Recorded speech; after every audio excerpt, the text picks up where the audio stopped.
Conheça a Minha Biblioteca Católica, o maior clube de leitores católicos do Brasil. Todos os meses levamos até a sua casa livros sobre a fé católica, a doutrina da Igreja e a vida dos santos. Além disso, você também recebe itens personalizados para enriquecer a sua jornada espiritual. Já são mais de 160 mil famílias alcançadas e mais de 4 milhões de livros impressos e espalhados por todo o Brasil. E você também pode fazer parte dessa história. Entre agora mesmo para o clube e faça essa jornada espiritual conosco. O brasileiro médio, ele vive na fé por um fio. E no dia que eu ia ser admitido às ordens sacras, né, eu fui hospitalizado depois de sentir fortes dores no flanco direito. E aí a gente começou a investigar melhor aquilo, porque alguma coisa estava bem estranha. Então foi aí que os médicos descobriram, a partir de exames, que eu estava com um tumor de aproximadamente 10 centímetros no rim direito, né, que já estava praticamente sem funcionamento algum. Que ao mesmo tempo que tem um olhar de esperança, né, confiando em Deus e também na medicina, ao mesmo tempo ali eu sabia que a história poderia acabar para mim.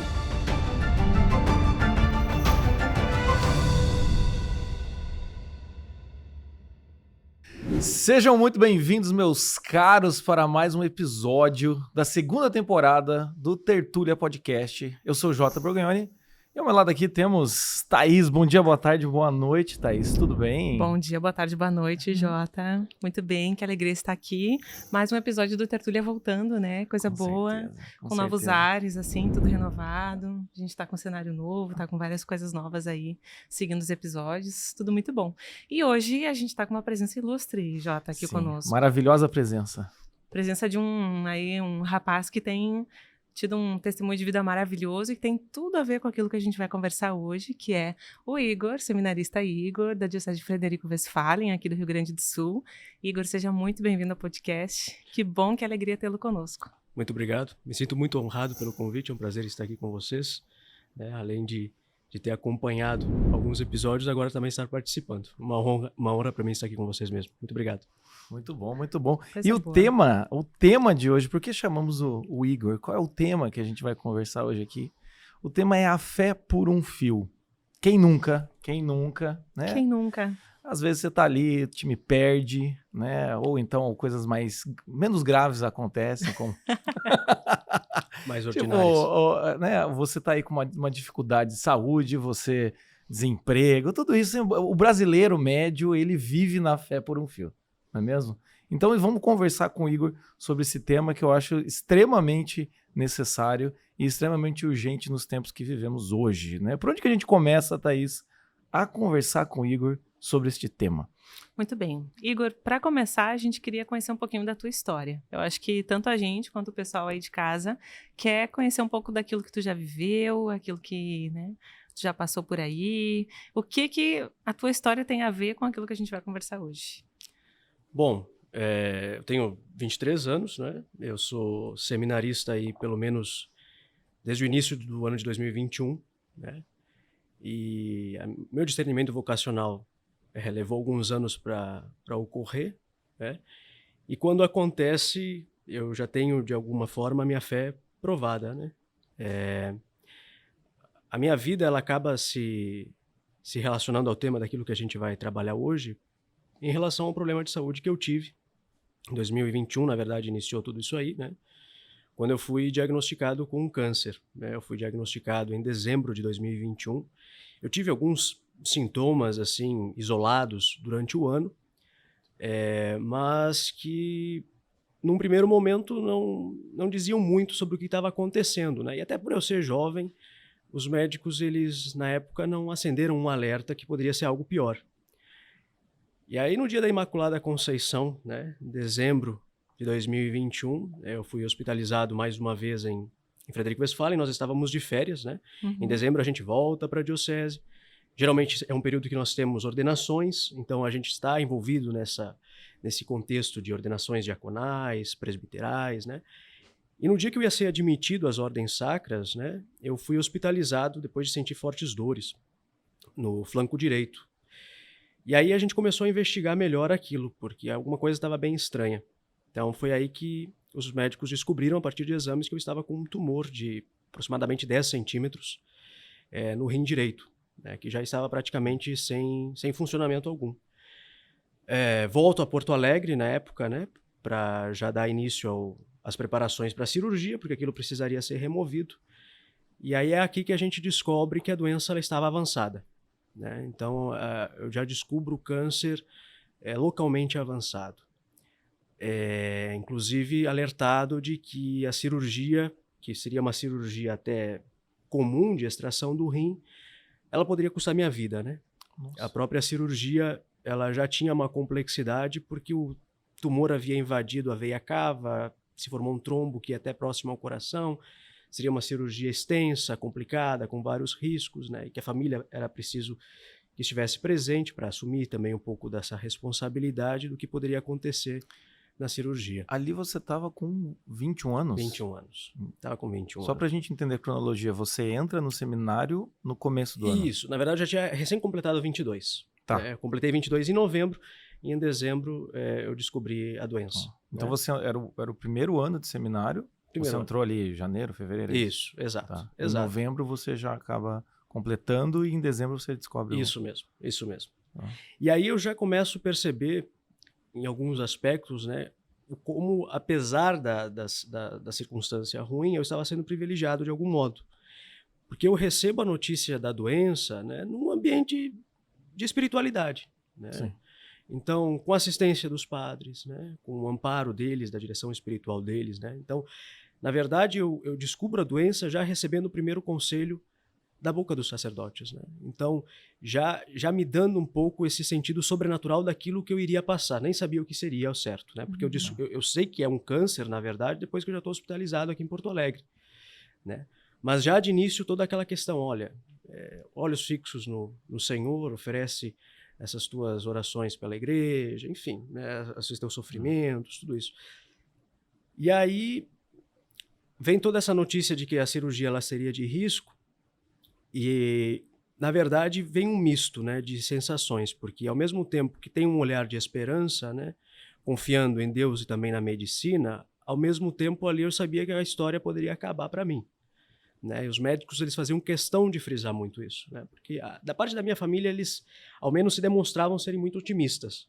Com a situação, não, vai dar tudo certo, aquela coisa e tal. Né? E aí que é a conduta ali, né? Também para não desesperar a família. Isso, né? É o comum. É a reação comum, né? Mas, na realidade, os médicos procuravam baixar um pouco a bola. Né? Eles diziam, não dar falsas esperanças, digamos assim. Exato. A gente não garante. Eles te disseram com todas as letras, digamos, que existia um risco que existia uma possibilidade sério. Que eu não saísse da cirurgia com vida. E chegaram a falar, assim, porcentagens, essas coisas, ou não, assim? Não. Não foram tão sádicos. O que deu uma noção da gravidade foi de que naquela semana uma outra pessoa passou pelo mesmo procedimento e morreu. Né?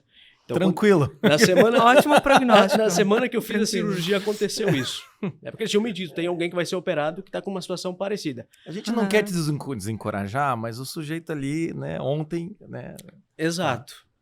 E aí nesse período de internação, né, então era também um período complicado, porque eu não recebia visitas, né? Ninguém, na verdade, recebia, a não ser quem precisava de acompanhante, por causa era a época do Covid, então... Era a época do Covid também, né? Então era você ali, né? E eu, como não precisava de nada especial, né? Então ninguém me acompanhava. Inclusive era uma luta para que o padre conseguisse entrar no hospital para me atender confissão, dar comunhão, era meio complicado. Mas nós conseguíamos, né? De alguma forma que o padre se fizesse presente vez ou outra. Recebi a unção dos enfermos, inclusive na semana da cirurgia, né? Recebi a unção dos enfermos e no dia 20 de janeiro fui operado. E como foi teu coração, assim, Igor, antes da cirurgia, essa preparação, assim? Então, foi interessante, porque na véspera da cirurgia eu estava muito tenso, né? E até para baixo em algum sentido, porque eu me recordo que uma das últimas coisas que eu fiz naquela noite anterior à cirurgia foi conversar com a minha mãe por videochamada, né? Foi a última coisa que eu fiz naquela noite.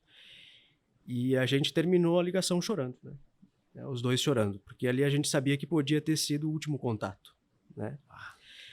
E aí eu me recordo que eu estava sem o acesso naquela noite, eu fui na varanda do hospital e ali eu fiz a minha oração.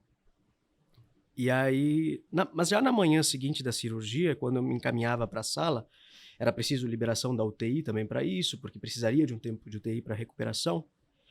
Eu já fui bem diferente. Eu não sei se eu já, de alguma forma, tinha sentido que a coisa daria certo, mas também eu estava bem preparado, né? Naquele momento eu estava pronto para morrer, né? De algum modo eu estava preparado. Recebi assistência sacramental, conversei com os padres e fui digamos assim, pronto para o que haveria de acontecer. Quando você recebe a notícia até o dia da cirurgia, quanto tempo passou? Se passa mais de um mês. Tá. Mais de um mês. E como que foi, né? Voltando um pouquinho mais assim, como que foi quando você recebeu a notícia? Porque eu acho que uma das coisas que eu mais percebo é que o baque da notícia, às vezes, é aonde a pessoa dá uma derrubada, vamos dizer assim, né? No português mais informal. Sim. A pessoa fica ali, ela recebe aquilo até organizar as ideias, assim, né? Você estava dentro desse ambiente de espiritualidade, como você disse. Mas como foi nesse primeiro momento receber essa informação? A primeira reação é difícil até de descrever, no sentido de que eu não me recordo bem, assim, qual que foi a primeira coisa que me passou pela cabeça, né? A não ser de, talvez, entender o que estava acontecendo e o que precisava ser feito, né? Porque ali eu vi que a gente precisava correr contra o tempo, né?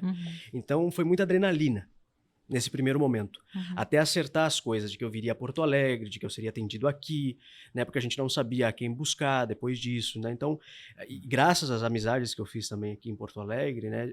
As pessoas me ajudaram muito nesse momento, como me ajudam até hoje, né? Mas eu fiz alguns amigos que viabilizaram que as coisas acontecessem como de fato deviam de acontecer. E aí a gente percebe também a providência de Deus, porque eram pessoas que até a entrada do seminário eu não conhecia. Eu conheci depois que eu entrei. E aí a gente percebe que tudo acontece quando Deus quer, no tempo dele. Se tivesse acontecido antes, eu não sei o que teria acontecido, né? Talvez o desfecho não teria sido o mesmo, né?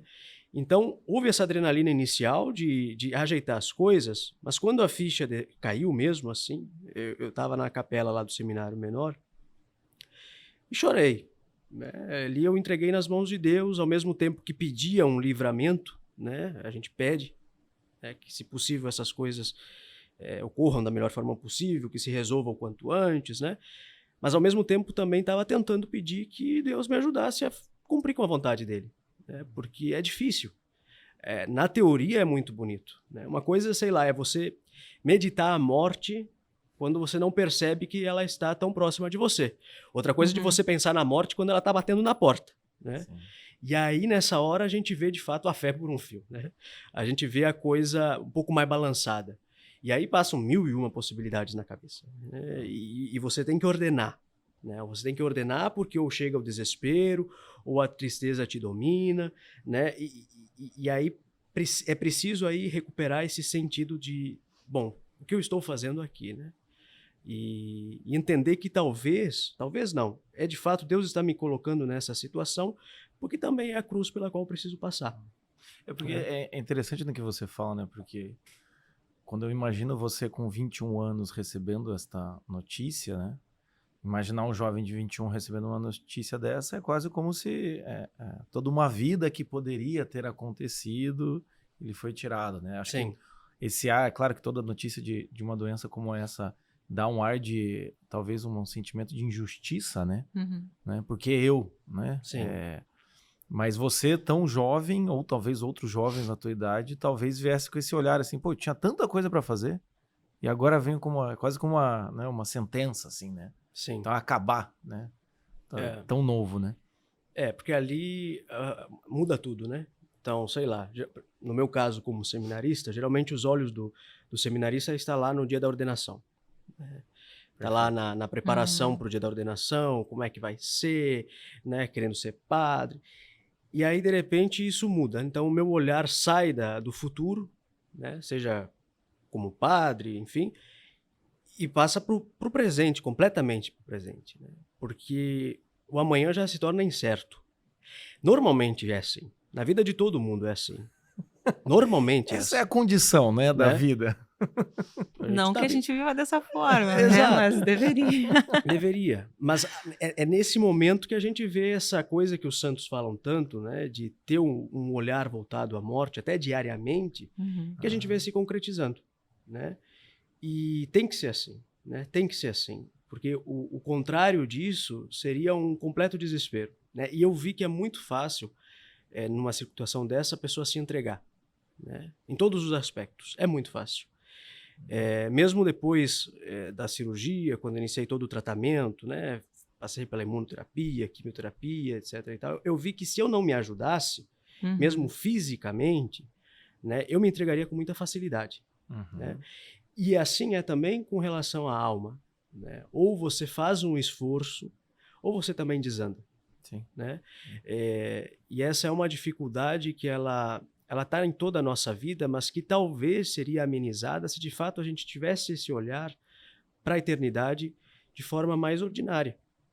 Né? Se nós pensássemos com mais frequência no depois, né?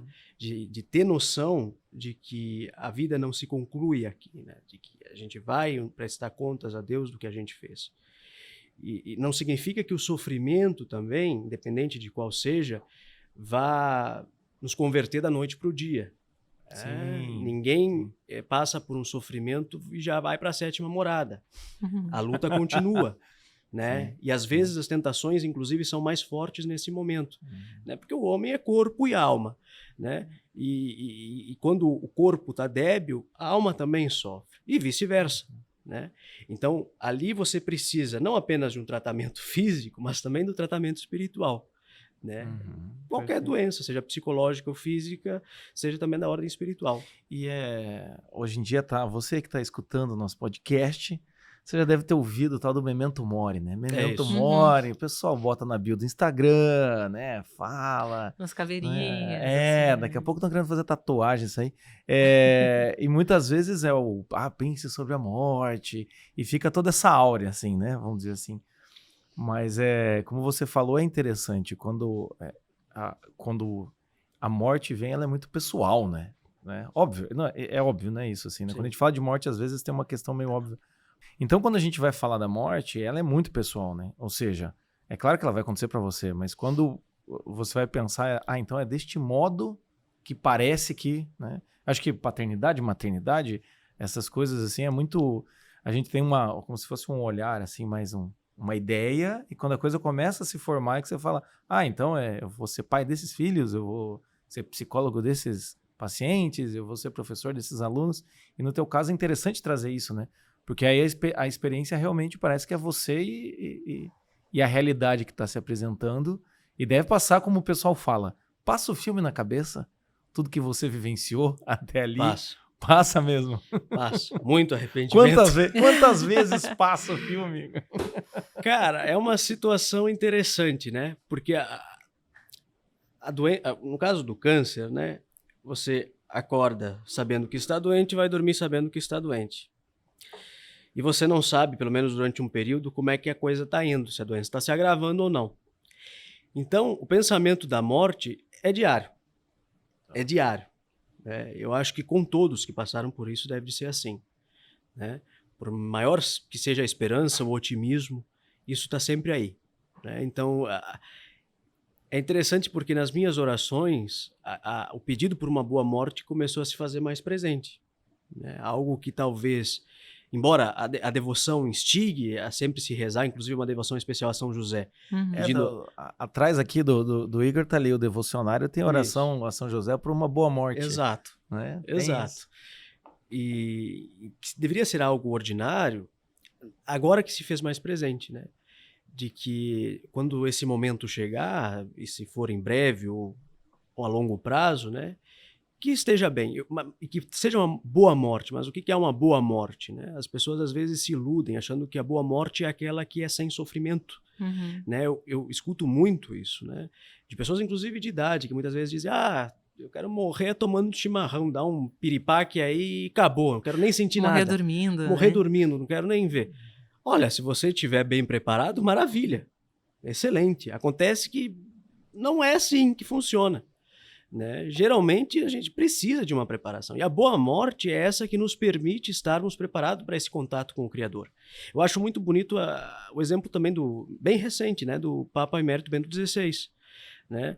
Ele renuncia em 2013 achando que a vida dele estava se aproximando do fim. Ele vive mais 10 anos, praticamente num confinamento, né, sozinho. E esse período todo é de preparação. né? Ele está sempre se preparando. Você vai pegar o testamento espiritual dele, é uma coisa linda, né? Que já está escrito desde 2004, 2005. De alguém que, já com a idade avançada, se prepara para o encontro com o Criador, né? Então, esse é um exemplo de alguém que sabe, né, para onde está indo, né? E é esse norte que a gente precisa ter, né? Em nossas próprias circunstâncias, né? Talvez quem nos acompanha agora, no momento, não esteja passando por nada de muito delicado, esteja com a saúde em perfeitas condições, as coisas estão indo bem, a família está prosperando, né? Está empregado, mas esse momento vai chegar, né? Esse momento vai chegar e pode ser hoje, né? Pode ser hoje. Eu me recordo no período, inclusive, que eu estava doente, eu me despedi de algumas pessoas que estavam em perfeitas condições, melhores do que eu, né? E que de uma hora para outra foram chamadas a prestar contas a Deus, né? E aí também vi um pouco desse privilégio que eu tive. Também é um privilégio de ter uma doença, parece até meio contraditório, mas é um privilégio de ter uma doença que, se for ela que vá ser a causa da morte, de que seja algo aos poucos. Parece estranho, né? Mas depois de um tempo a gente percebe que é um privilégio. Normalmente não é isso que se quer, né? Normalmente o que as pessoas esperam é que seja uma doença rápida, uma morte rápida. Toda essa ideia de esperar pela morte, assim, parece um momento muito angustiante, assim, né? Exato. Mas é aí que a gente precisa entender o que é o sofrimento, né? É aí que a gente precisa entender qual que é a razão do sofrimento. E aí, quando a gente para pensar no como o sofrimento veio ao mundo e por que ele está aqui, a gente vê que ele, de alguma forma, ele é um bem. Ele acaba sendo um bem, né? Isso é fantástico, Igor. A gente fala isso, né? Que o sofrimento é um bem, porque não é o que se fala, né? Vou até frisei aqui, porque o sofrimento é um bem, né? Continue, por favor, mas não tirar isso da cabeça quem está escutando, porque isso é muito necessário para poder entender como resistir nesses momentos, né? Sim, porque Deus cria, né, o homem e a mulher, né, num estado de perfeição, né, digamos assim. Ele coloca o homem e a mulher no paraíso, mas o deixa imune à dor e ao sofrimento, né, à morte, deixa imune. E quando os nossos primeiros pais, eles pecam, né, há essa ruptura da ordem, né? Então, a humanidade, ela fica em inimizade com Deus. A natureza humana decai e aí entra o sofrimento e a morte no mundo. E o sofrimento, ele entra no mundo com duas finalidades, né? Primeira, como castigo justo, né? Castigo justíssimo, porque nós pecamos, voluntariamente escolhemos pecar e somos punidos por isso, mas ele não é um castigo que é sofrimento pelo sofrimento. Ele é um castigo pedagógico. E aí vem a outra função também do sofrimento, que é nos educar, né? Então nós somos, de alguma forma, punidos pelo aquilo que fizemos, como um pai castiga os filhos quando crianças, privando-os de algum bem, né? Para que eles estejam no caminho certo, né? Não sejam crianças mimadas e não cresçam e se tornem adultos ruins, né? Então, legitimamente, o pai tem autoridade para isso, para educar os seus filhos, e para isso pode colocar certas privações justas, né? E aquilo acaba se tornando algo pedagógico, porque nos educa. Da mesma forma, Deus com o homem, e também uma finalidade de reparação àquela ofensa que nós cometemos a Deus. Acontece que a ofensa que a gente comete a Deus, ela acaba tendo um caráter de ofensa infinita, né? Por quê? Porque Deus é infinito, é o sumo bem, é todo amor, né? O amor dele por nós é infinito. E ao ofendê-lo, essa ofensa também tem uma carga infinita, né? A gente não consegue mais, por nosso próprio esforço, reparar, por mais que se tente, né? E por mais que o próprio Deus diga, olha, tem que trabalhar, tem que suar, né? Todas essas coisas, elas têm uma finalidade também reparadora. Mas o sofrimento, ele apenas vai ter um significado mais elevado, até mesmo divino, a partir da pessoa de Jesus Cristo. Porque se a ofensa é infinita, a reparação também precisa ter um valor infinito. E a única forma de fazer isso foi pela encarnação do Verbo, né? Quando a segunda pessoa da Santíssima Trindade se encarna, e aí a vida de Jesus Cristo, ela dá um outro sentido e um outro valor ao sofrimento, né? Há ali a natureza humana, a natureza divina de Nosso Senhor, E aquilo que ele padece, também na natureza humana, ao ter esse contato com o divino, também é divinizado. E acaba tendo um valor mais elevado. Né? Então, o sofrimento de Cristo para Deus tem um valor infinito. E é isso que nos salva. Né? Foi desta forma que Deus quis nos redimir. Né? A partir de um amor que é manifestado, sobretudo, a partir do sofrimento de Cristo. De modo especial, na cruz. Embora a vida de Cristo, né, como diz no próprio livro da imitação, tenha sido toda ela de cruz e martírio. Né? Toda ela. E aí vem até a pergunta, né? Se a vida do Senhor foi assim, por que a nossa também não seria?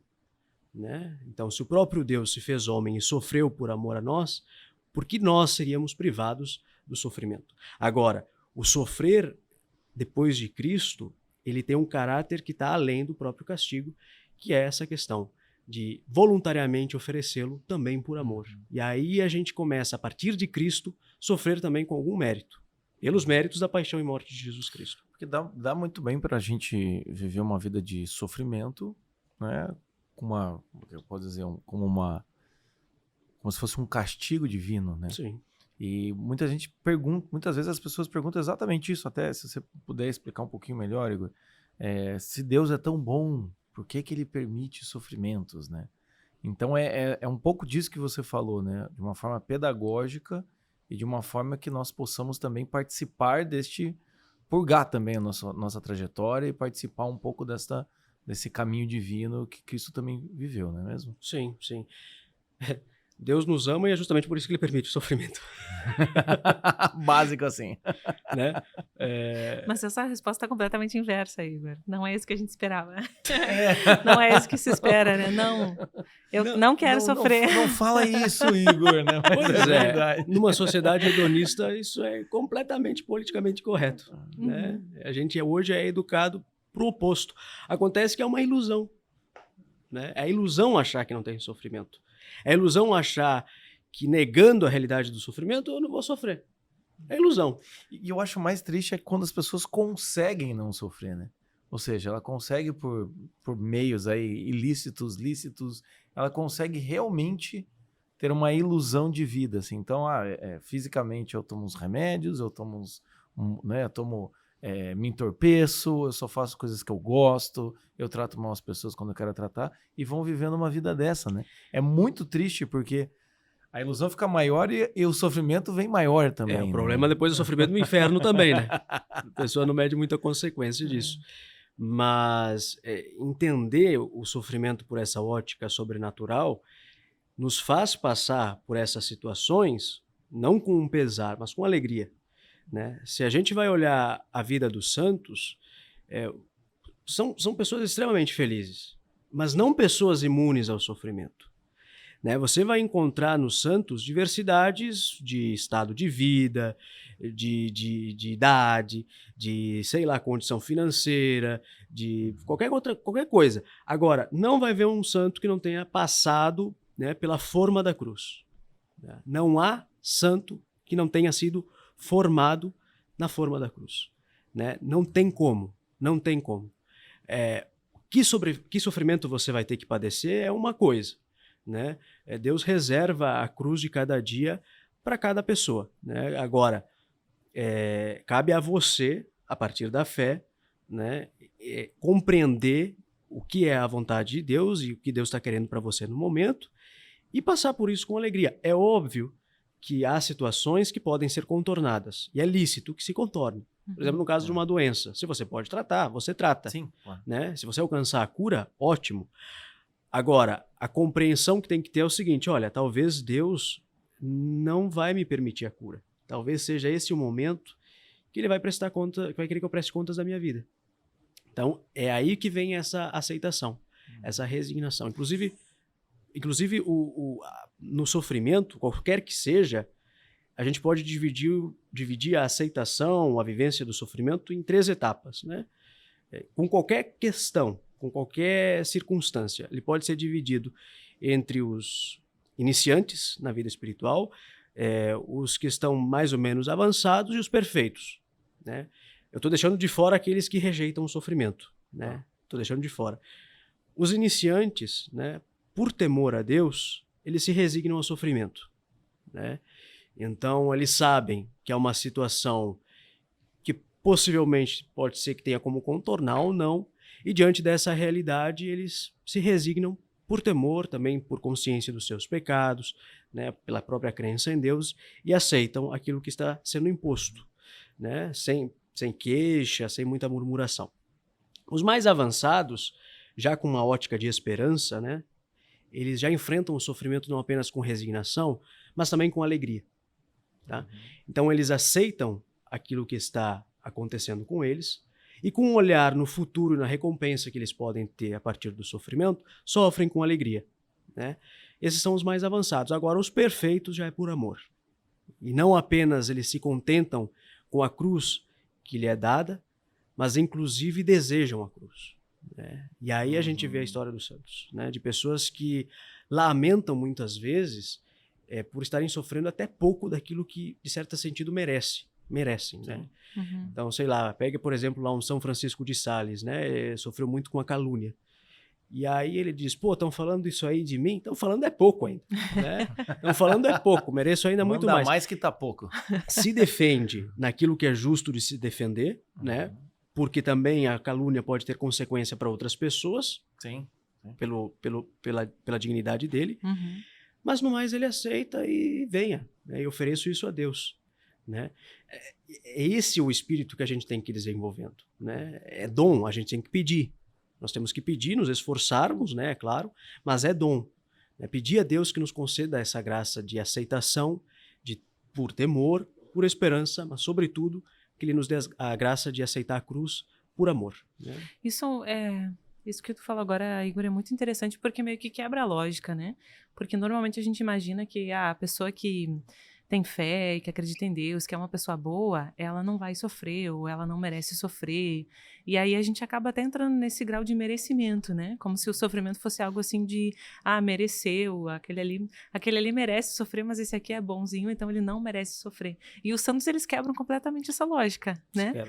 E o chamado cristão, de fato, ele é um quebrador dessa lógica, assim. Ele nos apresenta essa outra lógica da cruz, né? Sim. Que inverte completamente essa concepção, assim. E o que tu diria nesse sentido, assim, de pensar, bom, mas então a gente não pode dizer que uma pessoa que tem fé ou que é, digamos, mais virtuosa ou que se esforça mais por ser uma boa pessoa, digamos assim, ela sofra menos, ela vá sofrer menos, ou nem sempre isso acontece, assim, não é esse o padrão, digamos. Se alguém quiser me seguir, renuncie a si mesmo, tome a sua cruz de cada dia e me siga. Essa é uma condição de Nosso Senhor, né? Tomar a cruz. Né? Nosso Senhor não promete uma vida de alívio para os seus seguidores, ele está falando. Uhum. Se alguém quiser me seguir, tem que passar pela cruz. Então é natural que a aprovação venha justamente, né, para aqueles que também seguem Nosso Senhor. É ali que a gente é aprovado. É nesse contexto de fé por um fio que a nossa fé, de fato, é checada. Né? Até que ponto eu estou com o Nosso Senhor, até que ponto eu não estou. Uhum. É evidente, aquela frase faz todo sentido, né? Deus não dá um fardo maior do que aquilo que eu possa carregar. Uhum. Isso é evidente. E eu sou testemunha disso também. Eu, há algum tempo atrás, eu não me imaginaria passando por uma situação que eu passei. Uhum. E se eu enfrentei de alguma forma bem, não é por mérito meu. Né? É porque Deus me ajudou. Deus colocou pessoas na minha vida que me sustentariam. Né? Deus me deu meios para resistir a certas provações. Deus me deu forças para momentos que estaria completamente fragilizado.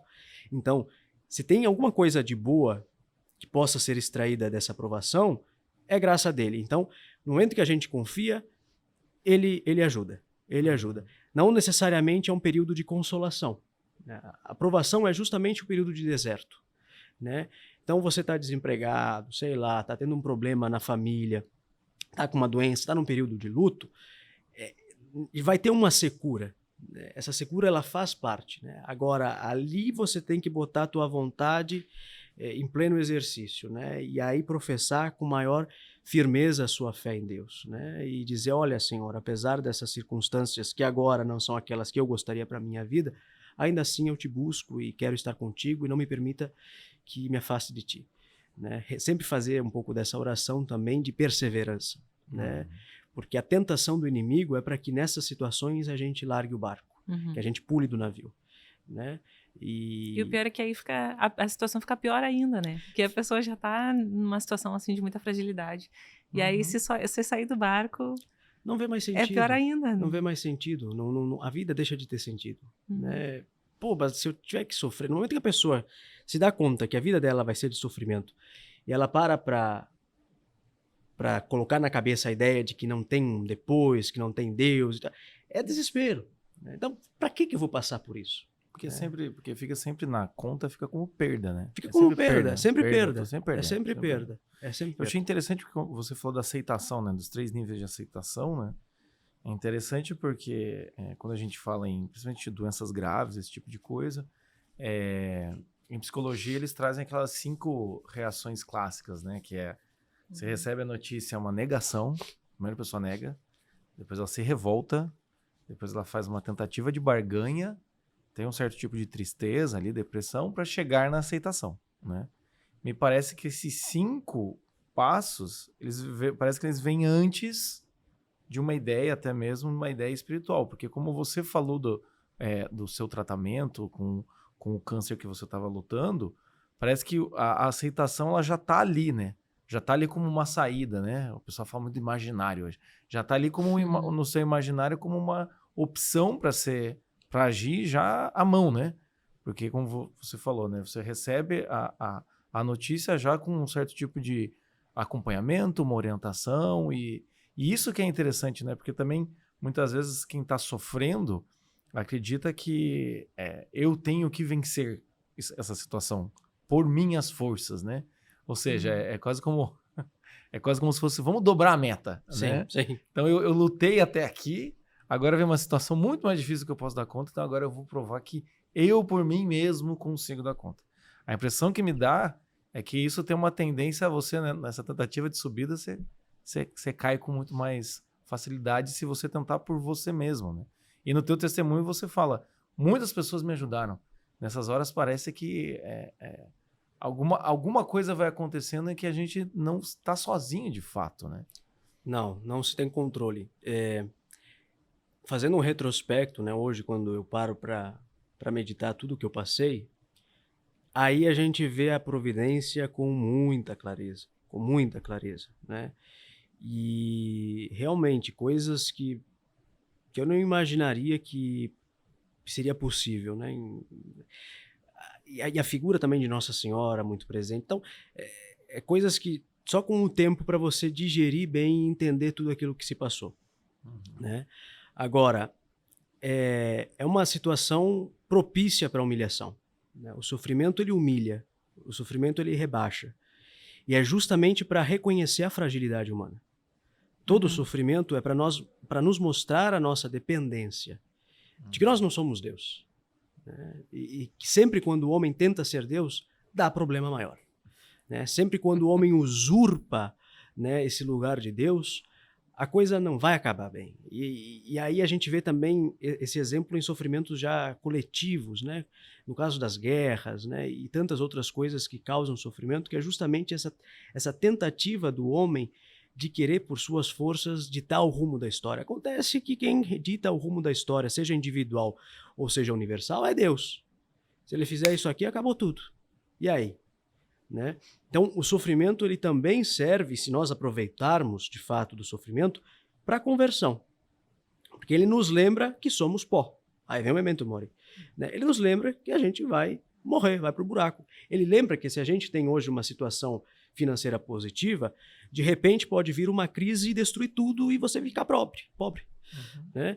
Ele lembra que você hoje é pai, mãe de família e que, sei lá, o seu filho pode acabar adoecendo, perdendo a vida, e você tem que passar pelo luto, né? Essa privação também de conviver com alguém que ama, né?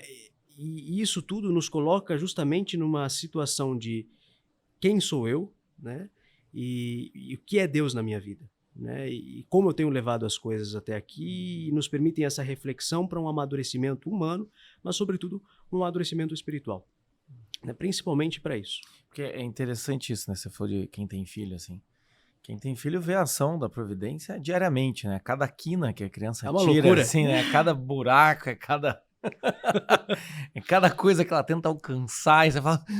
Mais uma vez aqui a gente foi salvo, né? De uma É verdade. tragédia, de uma catástrofe que a criança ia fazer. Mas é interessante porque com esses momentos da fé por um fio, me parece que são, como você falou, são provas de que a nossa fé e a nossa vida e a vida após a morte está sempre por um fio, né? O Memento Mori, né? Você falou aqui com o real significado de que a gente tem que lembrar dessa providência todo dia, né? Mas parece que até mesmo os confortos do lar, o conforto da vida, a gente vai perdendo de vista isso, né? Achei interessante você falar, com o câncer você nasce sabendo da doença, acorda sabendo da doença, né? E dorme sabendo da doença, né? Ela tá sempre ali, né? Te rondando, parece, né? E a gente vai pelo conforto, a gente vai esquecendo, né? Sim. Aí quando, né, como dizem, quando na hora do pega pra capar, na hora que o pau tora ali, é a hora que você fala, e agora? Né? Agora eu preciso correr atrás do prejuízo, né? Dá uma sensação dessas vezes, né? Eu já dei risada numa outra, acho que foi numa live que eu fiz, né? Que eu comentava com outro cara assim, né? Tem uma frase de São José Maria que eu gostava muito, aí de vez em quando eu repetia nas orações, né? Que ele diz assim, faça-me santo, Senhor, nem que seja a pauladas. Né? Ele diz isso. E aí chega o momento que vem o cacete no lombo. Chega esse momento. E nem aí, dá pra reclamar porque a gente que pediu. A gente pede na oração do Pai Nosso, de algum sentido. Vai, pede! A gente diz na oração do Pai Nosso, né? Seja feita a tua vontade. Pô, daí quando chega a hora da prova, não, de forma seletiva, né? E a gente vive num mundo em que, de fato, essa questão do sofrimento, a gente não é preparado para isso, né? A gente é preparado a sempre buscar o conforto. E o mundo já nos dá alguns confortos que não se tinha uma vez, né? Então, agora, quando chegam essas circunstâncias, é que a gente vê que não está nas nossas mãos.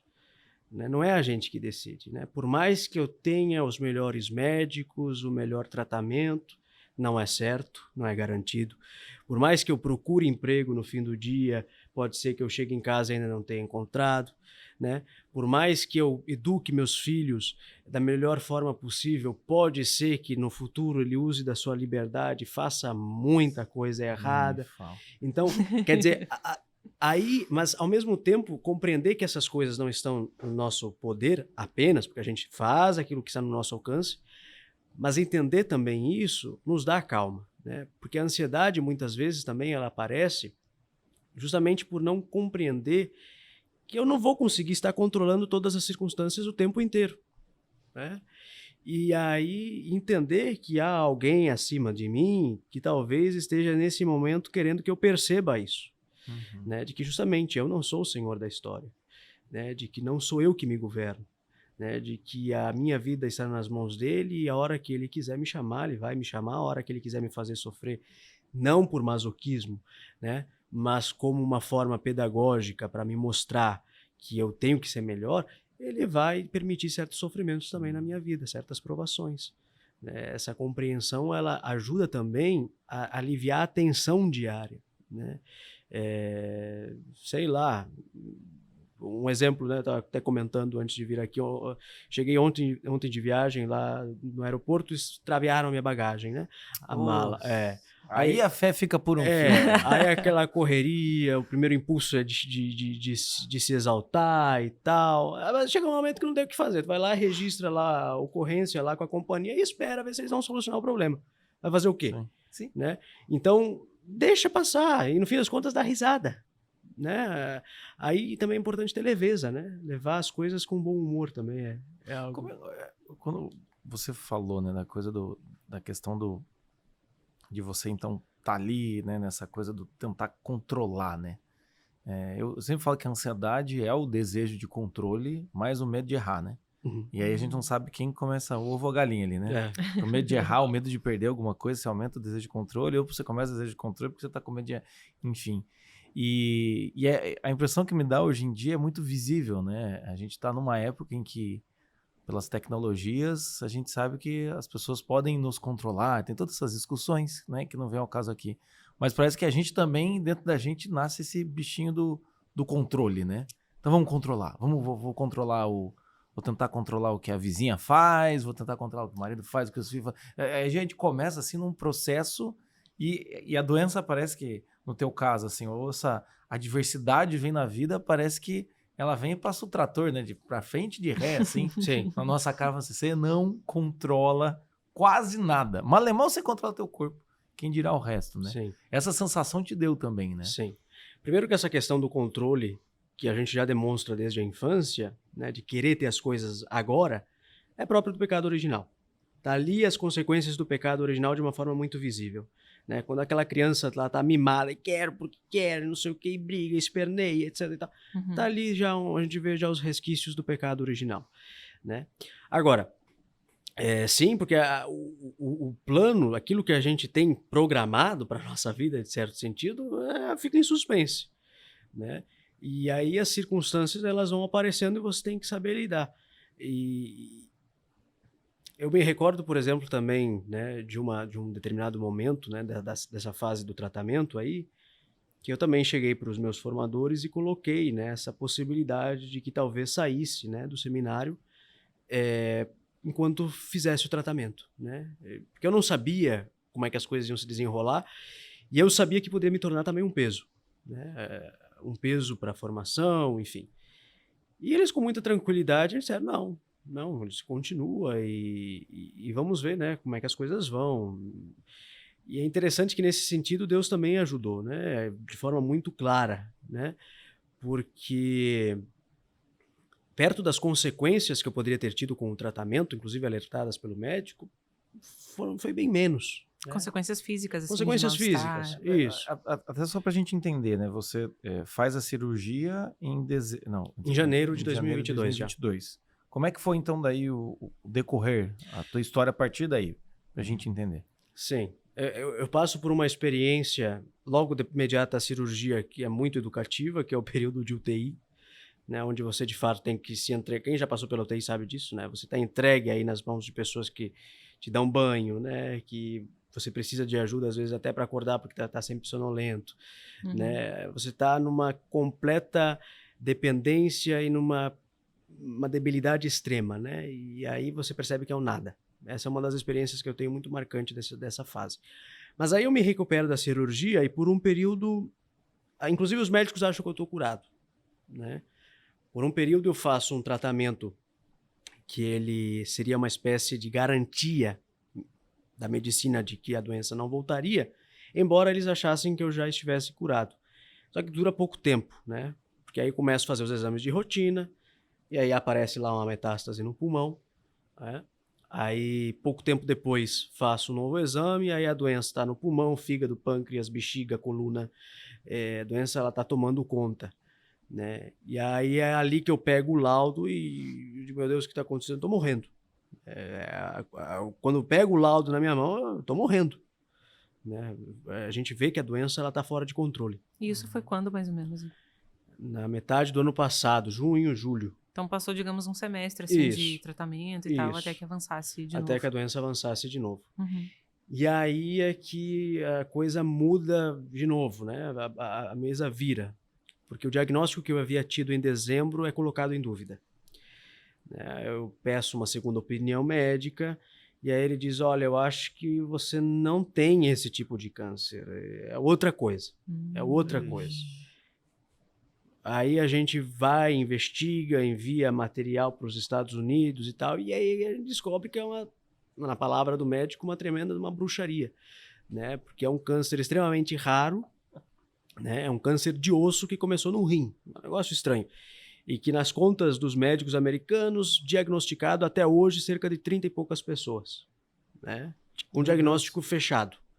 Né? Pelo menos desde que eles começam a mapear a doença ali no início dos anos 2000, até agora eles contabilizaram cerca de 30, mais ou menos, né? Todos jovens, né? E com sintomas muito parecidos com os meus. Né?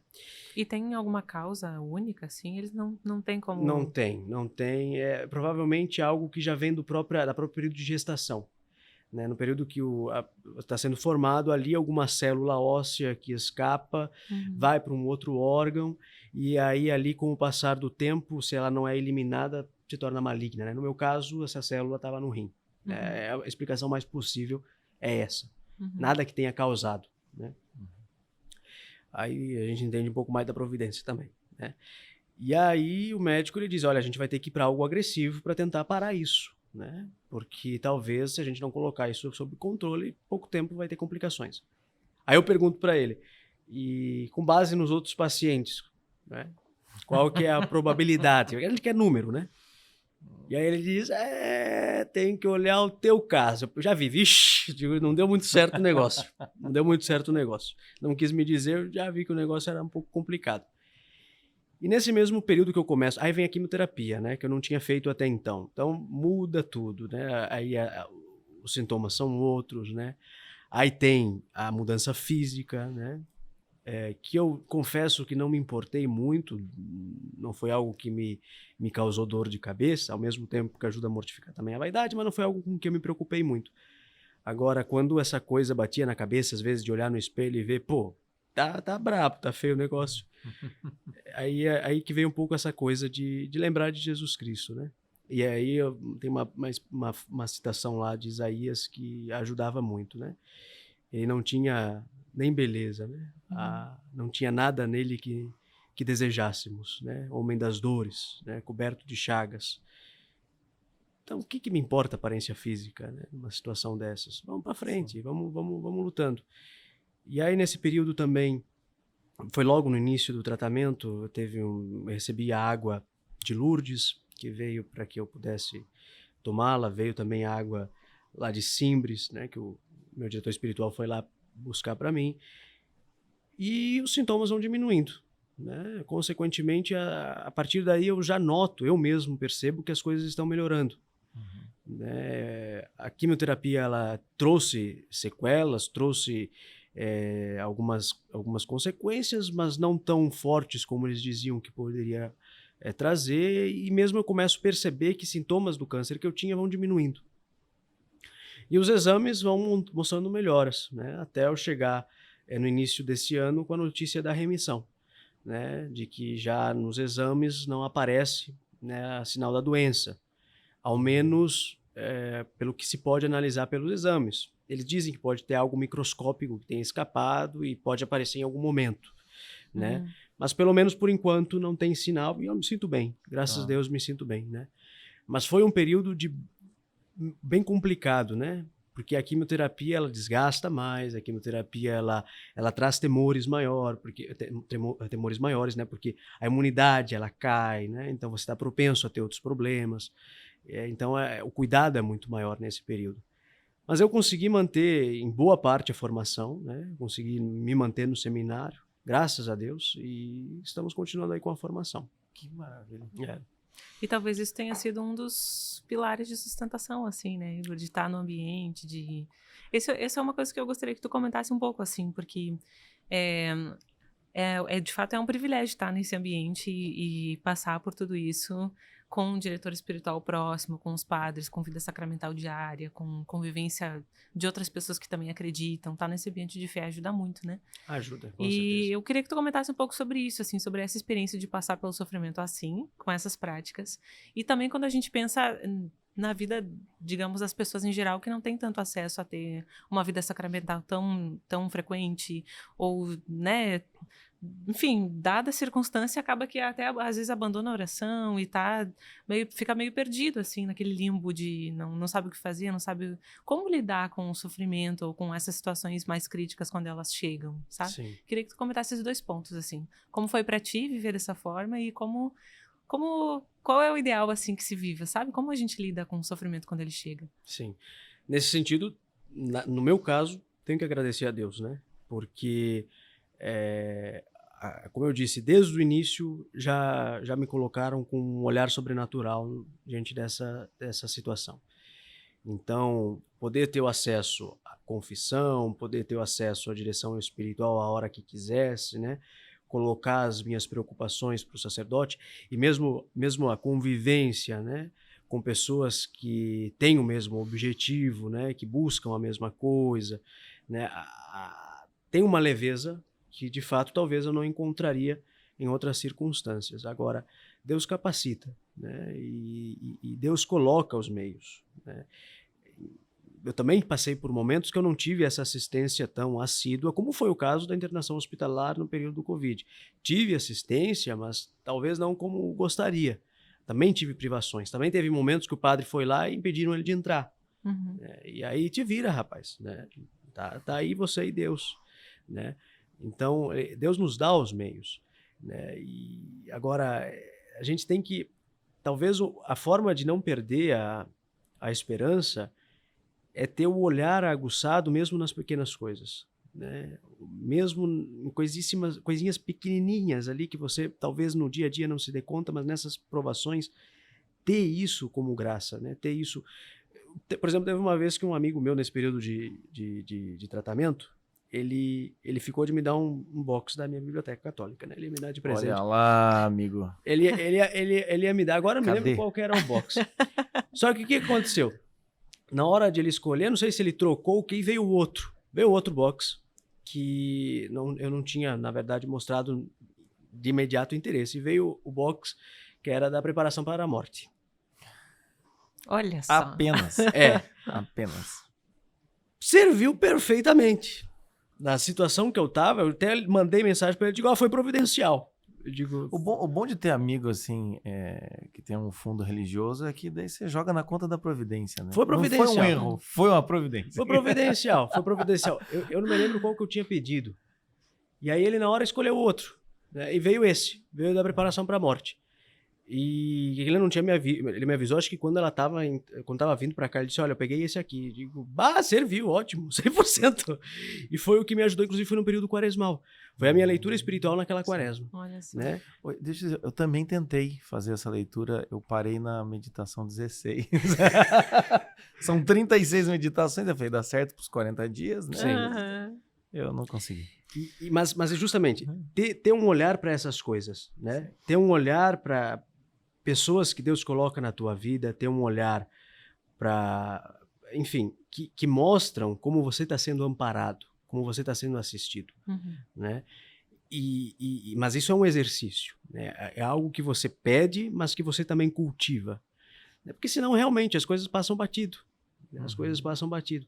Eu poderia ter, sei lá, encarado o fato de estar no seminário como algo, sei lá, algo apenas circunstancial, né? Um acaso. Eu tive a doença estando no seminário. Agora, eu acho que foi um momento certo que Deus quis para me colocar nessa situação. Uhum. Porque talvez se eu estivesse em outro ambiente, eu não suportaria. Uhum. Então, ele me capacitou para passar por isso, né? E tanto que quando o médico agora, na última consulta, ele me alertou dessa possibilidade da doença voltar, eu disse, bola para frente. Eu digo, vamos ver. Eu não tô mais estressado, né? Nesse sentido de, pode ser que eu morra, não sei. Vai ser o que Deus quer, né? Vai ser o que Deus quer, a vontade dele. Então, eu digo, olha, doutor, é algo que não me preocupa mais, né? Eu disse que ele queria, né, que eu fizesse um tratamento agressivo, né, para talvez inibir a volta da doença. Digo, olha, doutor, não é necessário, né? Eu disse que eu sei aquilo que o tratamento também pode provocar e às vezes é um mal que acaba sendo prejudicial em certas circunstâncias, né? A quimioterapia ela acaba sendo um veneno tolerado para aquele momento. Uhum. Mas ele, como deixa brechas para outras doenças, não quis correr esse risco. E eu estou no caminho de Deus, né? Eu estou nas mãos dele e o que ele quiser é o que vai ser. Então eu confio nele e vamos ver. Então a vida nossa ela tem que se guiar por essa entrega, né? Por esse abandono. E a gente não nasce preparado para isso. De fato, a gente não tem um chipzinho que na hora da aprovação a gente vai saber lidar com a coisa. A gente não instala esse aplicativo. Não né? instala. É algo que você cultiva pela oração, é algo que você cultiva por boas leituras, né, por bons conselhos que você recebe de pessoas que estão mais preparadas, né? Conhecendo a vida dos santos também, né? Nesse período também tive a alegria de conhecer um pouco mais dos santos, né? Por exemplo, mesmo de pessoas que ainda não têm reconhecido a santidade, mas que deixaram alguma lição nesse sentido. Uma delas, por exemplo, que me ajudou a encarar com bom humor essa situação foi o Padre Léo, né? Que passou pelo câncer Grande Padre Léo. sempre fazendo piada, né? Sempre daquele jeito dele lá.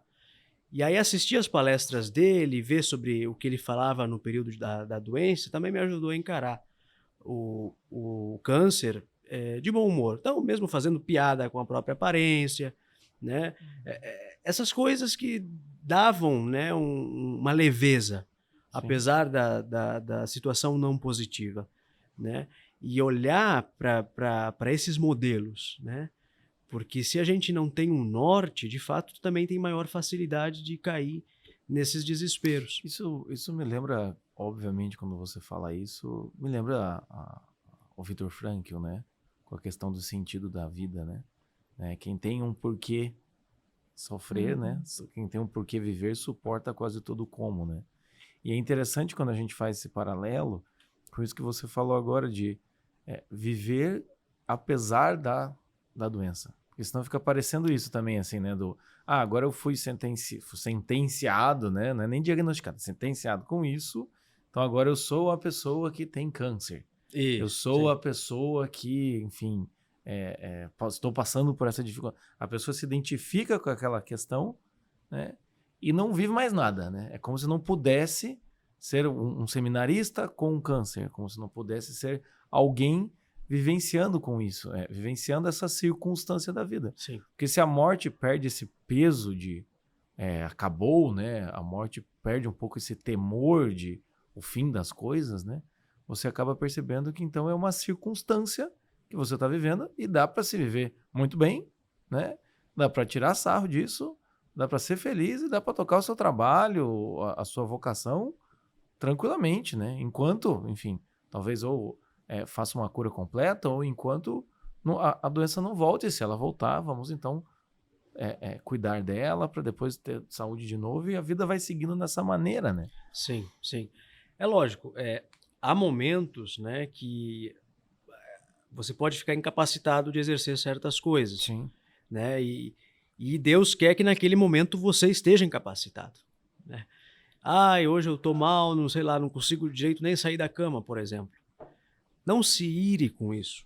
Né? Deus quer que naquele momento você se veja nessa situação. Então viva esse momento e faça desse momento uma oração. Tem muita gente, né, que sofre de enxaqueca, sofre de Exato. fibromialgia, sofre de depressão, de ansiedade, bipolaridade e tudo mais, e que fica lutando contra aquilo, assim, né? Exato, exato. Entender que são situações que passam, né?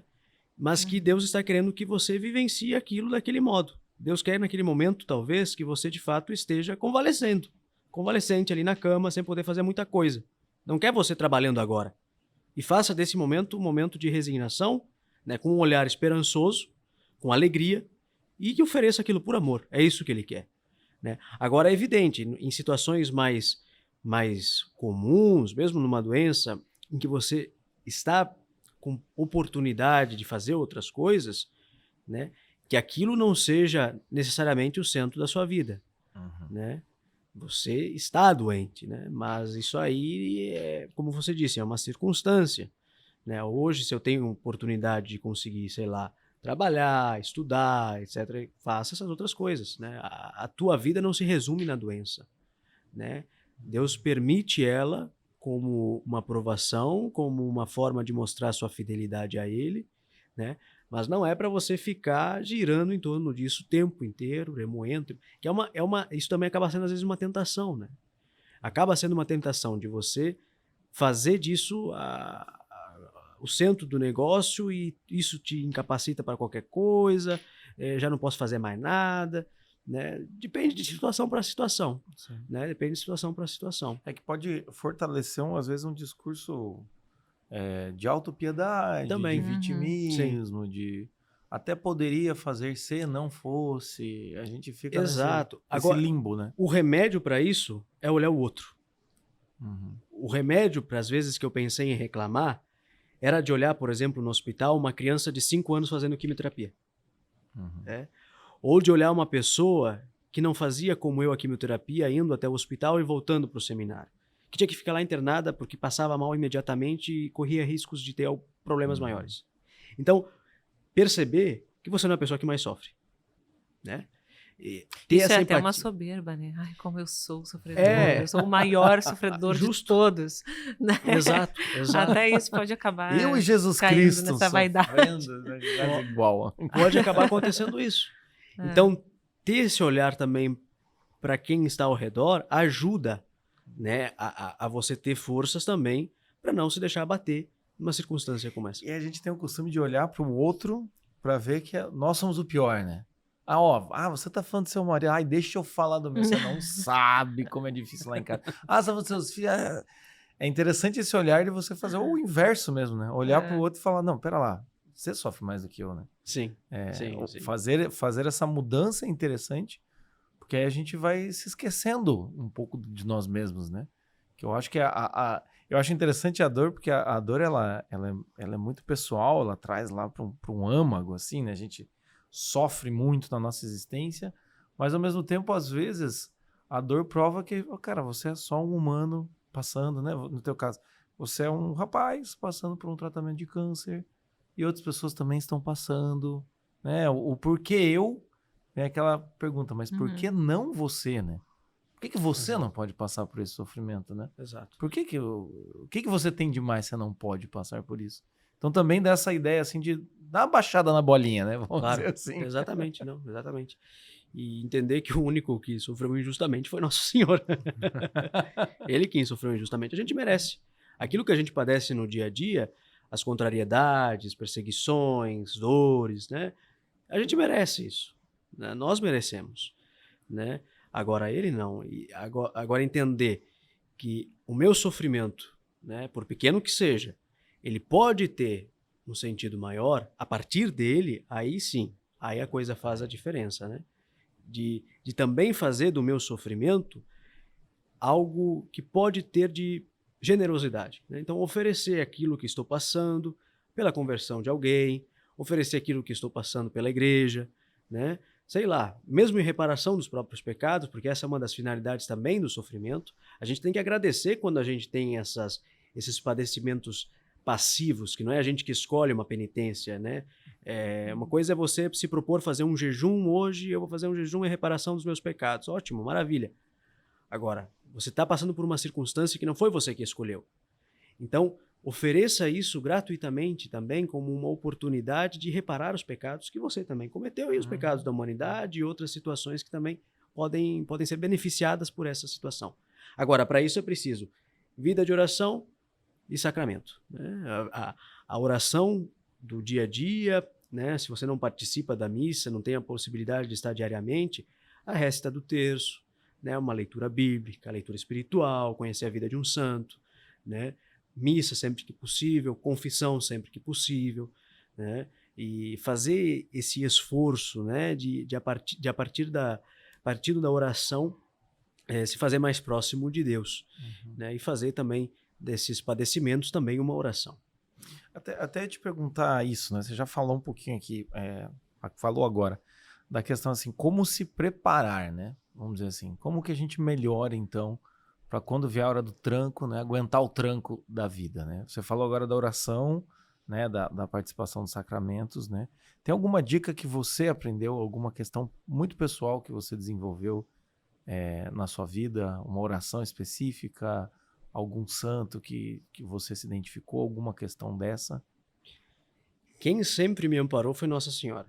Tá. Nesse sentido, a presença da Virgem Maria ali é nítida, né? E foi ela o meu maior sustento, né? Então, muitas vezes, né? Por exemplo, sei lá, no leito do hospital, era a oração do terço, né? Você não precisa nem ter o terço na mão, né? Às vezes na UTI não tem o terço, então vai nos dedos mesmo, né? E pedindo sempre a assistência de Nossa Senhora, né? Para mim foi ela a principal, né? Tanto que teve pessoas que rezaram por mim no Santuário de Aparecida, quando não podia, estavam lá rezando por mim. Lá em Simbres, o pessoal rezando por mim, Lourdes, Fátima. E aí eu percebi como ela foi o sustentáculo, né? A intercessão dela, né, nessas circunstâncias foi fundamental para resistir, né? E aí o exercício também, mesmo na imaginação, de fazer disso uma oração, de estar com ela na cruz, né? De estar com ela ali de pé vendo o nosso Senhor sofrer e poder, de alguma forma, associar aquilo que estou passando àquilo que ele também passou no Calvário. Né? Então, foi um grande bálsamo, né? Esse exercício, né? De com Maria também, de alguma forma, participar da cruz do Senhor e que ele pudesse dar algum mérito para isso, né? Porque por mim mesmo não teria valor algum, né? Reconhecer isso, que por mim mesmo isso não muda nada, né? Mas que com ele, com a cruz, aí a coisa ganha um sentido maior. Então foi Nossa Senhora. Mas também a vida de santos, né? Tem outro santo que levou uma vida de muito sofrimento, inclusive escreveu sobre o sofrimento, que é São João Paulo II. Né? São João Paulo II também, ele tem uma encíclica, né, sobre a dor, né, sobre o sentido da dor para a vida do cristão, que também foi uma leitura que eu fiz nesse período e que escrevi um pouco também a respeito para me ajudar. E João Paulo II também levou uma vida de sofrimentos, né? Ele cresce, né, em meio ao regime nazista, depois comunista, né, vê toda essa perseguição, né? Posteriormente, como Papa, sofre um atentado, tem a saúde debilitada, né? E permanece ali no ofício até o fim. É interessante porque a gente acompanha a agonia de João Paulo II. Né? Eu vivi essa época, eu tinha 5 anos quando ele faleceu, mas eu pude acompanhar, eu me recordo, né, do episódio da morte dele e de todo o sofrimento que teve envolvido nisso e como as pessoas se uniram em oração, né, nesses momentos em que o Papa estava também se preparando para a morte. Né? E aí entendi também como no meu caso, e como é no caso de qualquer pessoa, pedir a oração do outro é fundamental. A corrente de oração ajuda muito. Ajuda a dar um auxílio espiritual a mais, um gás, né? Para que você tenha o que é necessário para passar por tudo de cabeça erguida e com a fé em dia, né? Sem deixá-la de lado ou debilitada. O buscar a ajuda do outro, né? Exato. Porque senão a gente quer ser o autossuficiente e isso não vai dar certo. Né? Ou não quer incomodar os outros. Tem gente que tem esse Ou pensamento tem também, né? Aquela Aquela coisa orgulho, assim, tipo, eu não vou falar pro outro que eu tô passando por dificuldade. Não quero incomodar, não quero... Ou não quero vou- incomodar, eu acho linda, né? Ai, não, eu não falei porque eu não queria incomodar. Por que você não quer incomodar, né? Eu sempre falo, se você não quer incomodar, você não tem amigo, né? Sim. É verdade. Não é isso. E a Não faz amizade, sentido. a amizade nessas horas é algo precioso. É né? amizade por um fio também, porque é a hora que você percebe que ele tá do seu Percebe lado, que ele né? tá ali, exatamente, exatamente. Mas é muito interessante ali contar com pessoas, como eu disse, que até então às vezes nem conhecia e que hoje parece que são amigos da vida inteira, Sim. né? De preocupação, né? De querer saber como você tá, de dar conselhos, né? Eu lembro que nesse período teve um momento que eu tive que tomar uma decisão muito importante e pedia que Deus me ajudasse a ver se aquela decisão que eu tomaria era mais adequada. E eu percebi que Deus havia me dado esse sinal através das pessoas que estavam me aconselhando. Eram conselhos que eram quase que consenso. Digo, pô, eu vou teimar por quê? Né? Se as pessoas estão me dizendo isso, pessoas que respeito, né? Pessoas que têm uma vida espiritual, pessoas que têm... Por que eu vou teimar? Deus se usando de pessoas para nesse momento me ajudar. E tomei a decisão e fiquei completamente em paz com aquilo. Então, Deus também coloca, né, pessoas ao nosso dispor, né, também para nos ajudar nesse momento. Né? A gente tem que ter essa abertura também ao outro. Que é esses pequenos sinais, né? Eu sempre falo que a gente tem pequenos pontos de luz, assim, que parece que fazem um mapa, fazendo um caminho, né, na nossa vida, assim. Então, esses pequenos pontos de luz, esses pequenos momentos, assim, parece até uma constelação, assim. Exato. E se a gente não presta atenção, a gente se perde no caminho, né? Então, é igual você falou, né? Às vezes parece que você falou que é um consenso, né? É uma forma bonita de falar um complô. Parece que a galera tá de complô comigo, né? Às vezes a gente faz isso. Né? Aham. E aí, às vezes, a gente tem essas ideias, assim, tipo, se tá todo mundo dizendo isso, tem alguma coisa de errada. Eu vou fazer o inverso. Então, às vezes, tem isso, né? O buscar amigos nesse momento, auxílio, porque eu acho que quando a gente fala em fé por um fio, uma das maiores dores é a solidão, né? É passar por isso sozinho, seja por escolha, porque tem muita gente que durante a vida não faz questão também de ter pessoas próximas. Sim. E quando acontece a situação, a solidão bate, né? Uhum. Ou então, como foi o teu caso, de você estar passando às vezes por uma situação e você se fecha e não permite de criar novas pontes, porque o que você viveu, pelo menos a impressão que me dá dos 21 aos 23, né? pessoal novo aqui, muito novo os convidados aqui, dos 21 aos 23, foi uma intensidade gigantesca, né? A densidade de vida e de conhecimento, né, de sabedoria que te trouxe é gigantesca, né? Isso também é uma dádiva que às vezes a gente não tem olhar, né? Esse sofrimento pode me amoldar e até acelerar processos psicológicos, de maturidade, desenvolvimento pessoal, né? Chegou um momento que eu não me imaginei sem a doença. Que eu não consegui... Porque assim, como eu disse, na primeira fase tem esse pedido pelo livramento, né? E lógico, continua o pedido pelo restabelecimento da saúde, se for da vontade de Deus. Mas eu olhando para trás, eu não me imagino mais sem isso.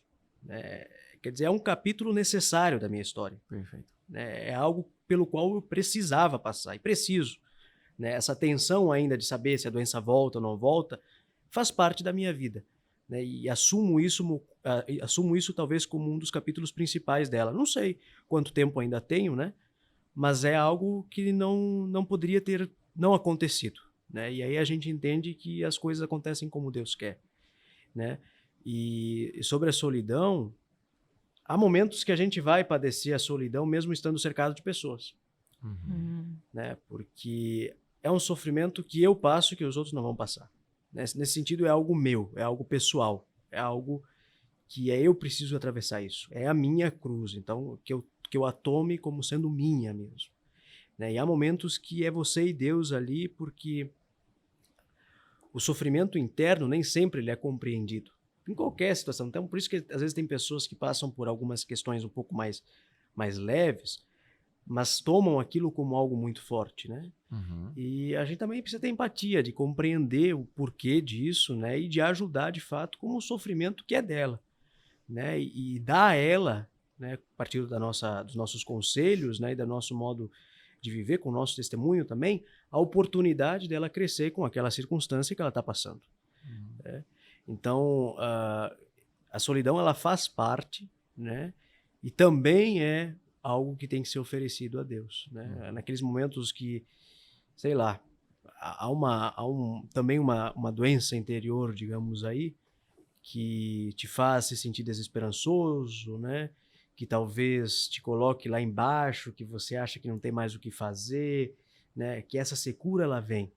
Não é sempre também que o cara tá dando risada, né? Há momentos que o cara vai estar mais abatido. Faz parte do processo, né? Em compreender que isso também integra essa aprovação e oferecer a Deus. A gente falou sobre essa questão, então, de se preparar para situações como essa, porque a gente nunca sabe quando vai acontecer. Mas como a gente pode vivenciar essa espiritualidade no nosso dia a dia? Como é que a gente pode, de certa maneira, enfrentar essas pequenas adversidades? Porque, assim, se eu sou fiel no pouco, ele me confiará mais, né? E se eu aguento pouco, talvez eu esteja mais preparado para aguentar o muito, né? Sim. Como que a gente faz, né, nesse dia a dia para conseguir uma fé mais prática? Porque muita gente não passou pelo que você está passando, possivelmente não vai passar, e vai ser mais uma vida, vamos dizer assim, cotidiana, né? Como que a gente se prepara? Como é que é um bom modo de agir diante dessas adversidades da vida? Bom, o dia a dia ele já é uma escola, né, de preparação para algo de maior que Deus possa enviar a nós, né? Mesmo que talvez não tenhamos algo muito extraordinário, né? Não tenhamos uma grande perseguição, não soframos uma grave calúnia, não tenhamos uma doença muito séria, né? Não passemos pela pobreza, né? Mas no dia a dia também nos reservadas certas contrariedades, né?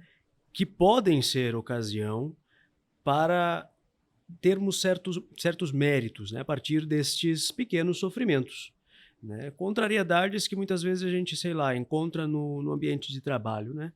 Ou no ambiente de estudo, né? A própria convivência com pessoas que às vezes a gente, sei lá, pode ter uma certa divergência, né? Algum tipo de briga que talvez tenha tido, né? A humilhação de pedir perdão, se for o caso, né? Ao mesmo tempo também a capacidade de perdoar, né? Querendo ou não, são coisas que nos contrariam, né? E que bem feitas por amor a Deus, também têm um valor, né? ou sei lá, certa dificuldade no trânsito, né? Quem mora em cidade grande tem muito disso, né? Então, ao invés de murmurar que tem um acidente na estrada que vai atrasar você a chegar a um determinado compromisso, sei lá, pega ali um terço e vai rezando enquanto está com o carro parado, né? E ofereça esse estresse que você está tendo por alguém. Também é possível fazer com essas pequenas coisas, né? Trânsito é lugar de santificação. É lugar de né? santificação. Nossa Senhora. Por excelência, né? Casamento é lugar de santificação também, né? Tá, Então, também o casamento, né? Sei lá, não é todo dia que você vai estar de bem com a esposa, com o esposo. Não é, né? definitivamente. Ter essa paciência, né? E é esse o exercício do amor, né? De também sacrificar muitas vezes o próprio gosto, a própria vontade, para ceder aquilo que o companheiro quer, né? E tentar fazer uma harmonia de fato. Então, são coisas do gênero, né? Tudo pode ser oferecido por amor a Deus. Propriamente, essas coisas não têm valor nenhum, né? Por exemplo, trabalho. Né? O trabalho é um castigo, na verdade. Deus dá o trabalho para o homem como castigo depois do pecado original. Aqui apresentando o podcast, não, aqui é maravilhoso, né? Que bom. Talvez outros trabalhos, tá? Mas aqui não temos do que reclamar, né? Não, tá realmente maravilhoso. não. Aguinha, mas cafezinho. entendo. Não, mas Pobres mortais que sofrem. Justamente, São José Maria fala da santificação do trabalho, Sim. mas não porque o trabalho por si só santifica. Não santifica.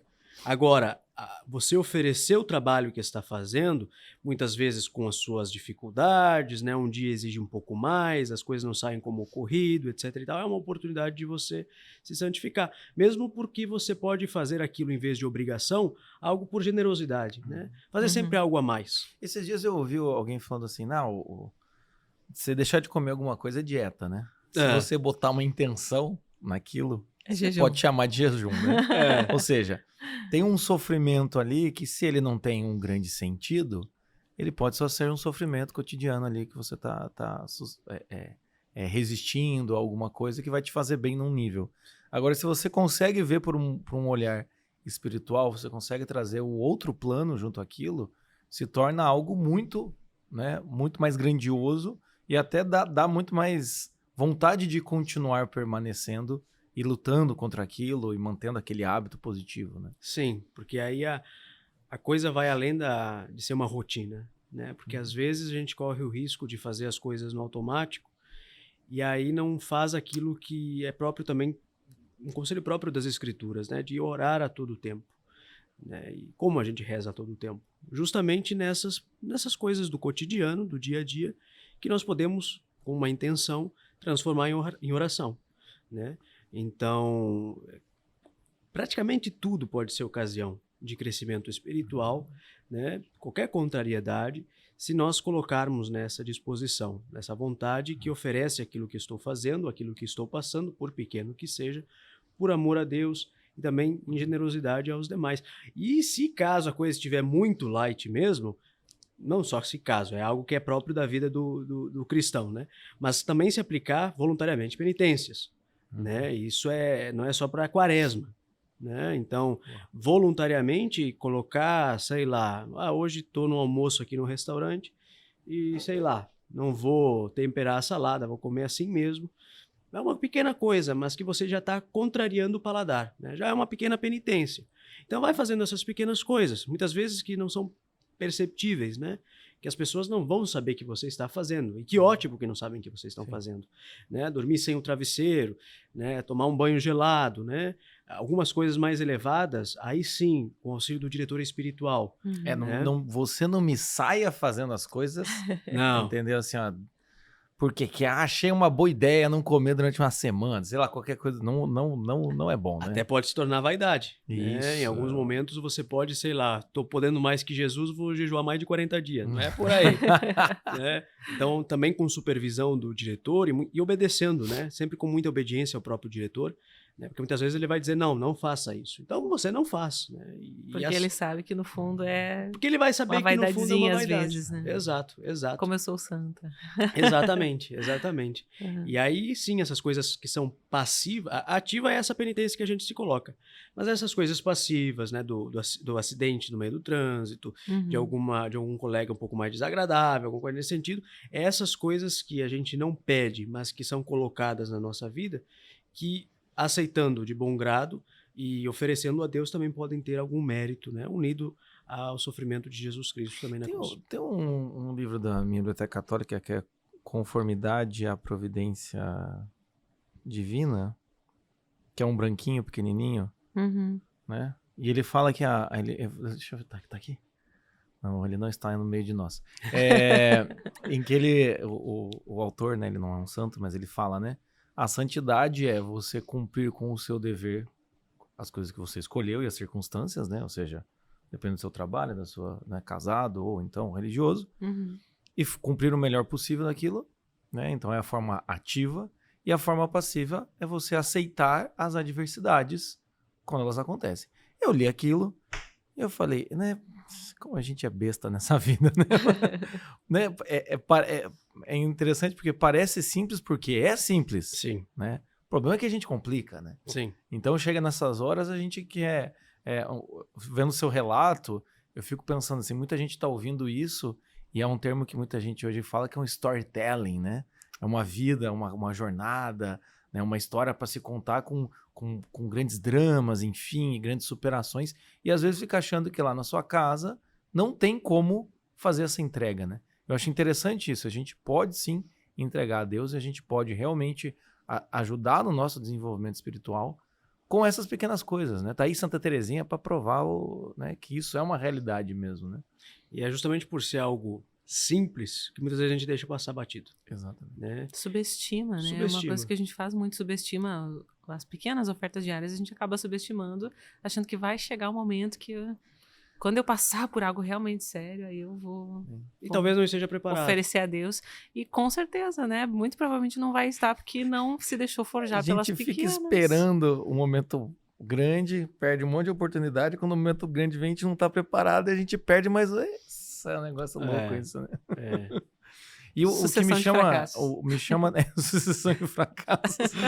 O Vitor Frankl fala isso, né? Quanto sofrimento não está aí, né? Para você resgatá-lo com sentido. Até mesmo coisas que você passou, né? Você conseguir integrar na sua vida e conseguir dar um sentido para sua vida a partir daquilo, né? Sim. Porque muitas vezes, muitas pessoas que passaram pelo que você vivenciou, pode simplesmente assim do tipo, foi um momento tenso de conquista e acabou ali, né? E o que você falou foi interessante. Talvez isso tenha me marcado, né? É algo muito importante, né? Não é uma coincidência. É algo que talvez esteja muito entranhado em quem eu sou como pessoa a partir daqui. E esses pequenos sofrimentos é a mesma coisa, né?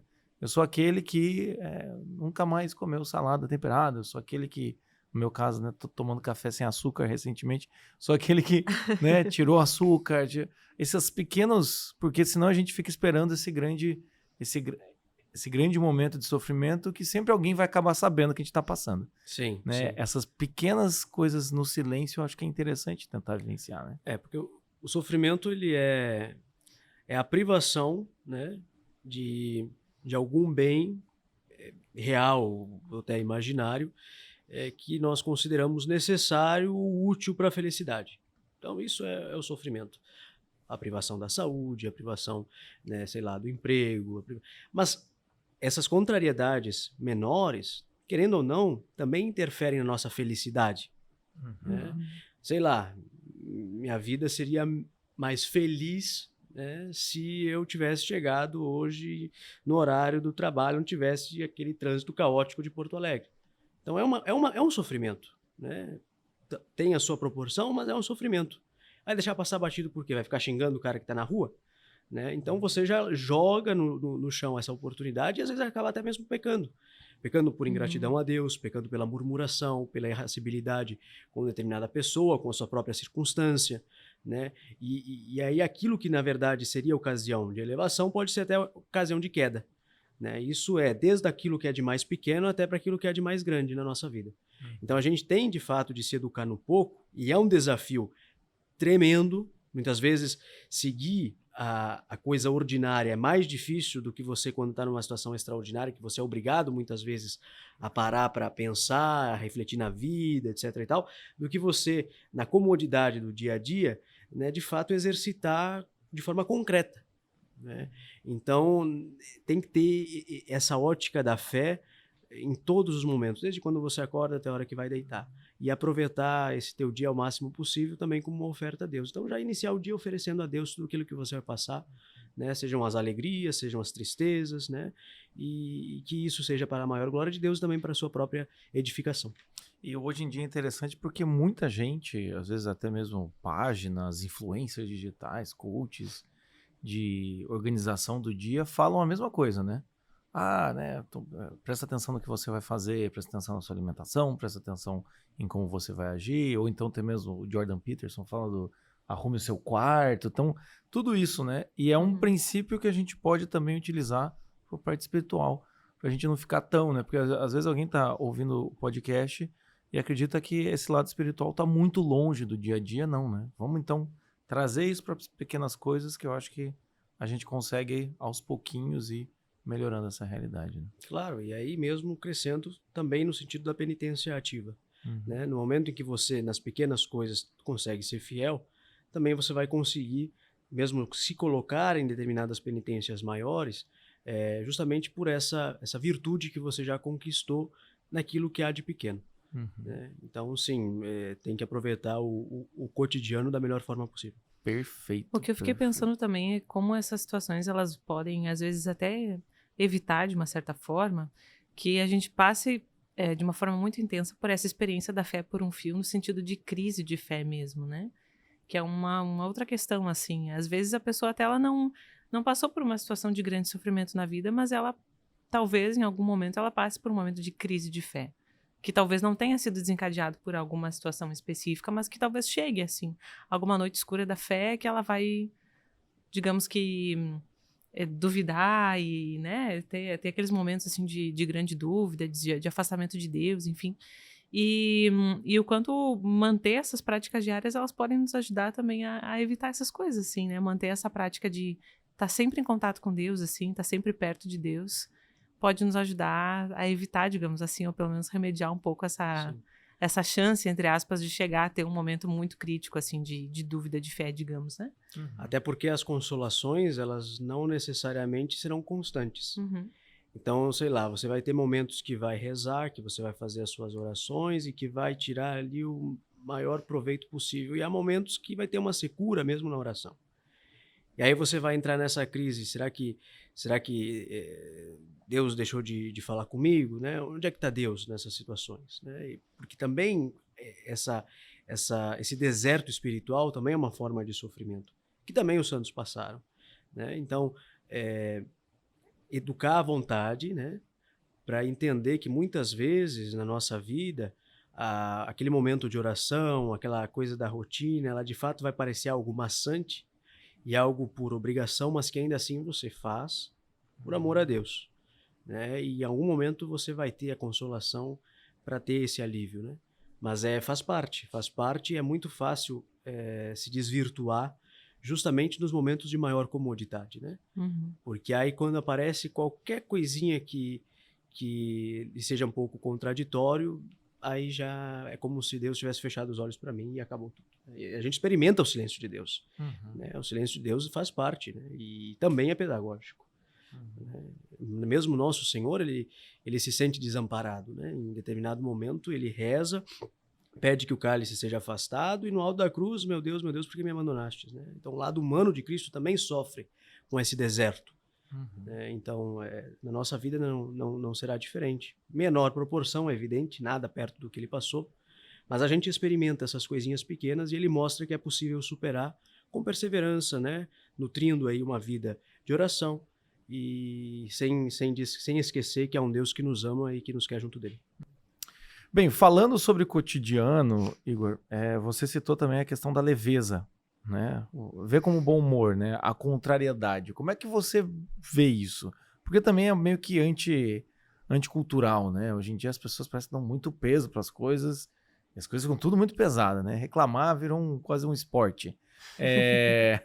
Se não uma profissão. Sim. Então, como ver com leveza essas contrariedades da vida? Eu acho que essa leveza ela só é possível a partir da esperança, né? Então, tem que desenvolver essa virtude da esperança, né? Não necessariamente de que você vai passar como gostaria por esse sofrimento, né? Talvez a gente deseje humanamente um desfecho e acabe tendo outro. Então, essa esperança serve para nós termos um olhar sempre mais adiante, né? Naquilo que há de mais essencial e aquilo que buscamos. E aí, e se for algo um pouco mais tranquilo, vai ficar mais fácil ainda, né? De já ver aquilo como algo superável e que faz parte da minha vida, mas amanhã talvez já não seja mais assim. Então, ter esperança é fundamental para essa leveza. Mas também é algo que é exercitado, né? Como eu disse, eu falei anteriormente, eu percebi que se eu quisesse me entregar, eu teria me entregado.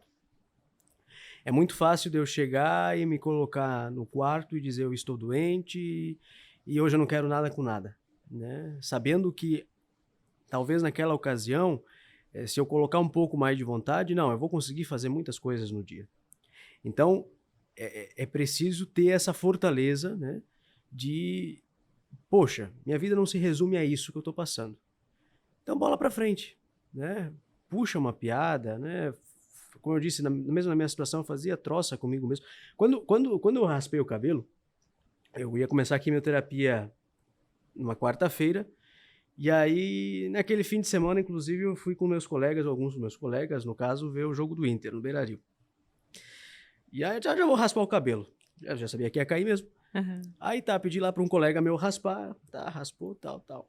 E aí, eu saí do local lá onde é que ele fez a proeza, e eu vi que por onde eu ia, os outros colegas começavam a dar risada. Ficou tão ruim assim. Aí eu passei a mão aqui atrás, ele deixou um risco de cabelo aqui, assim, na parte de trás da cabeça.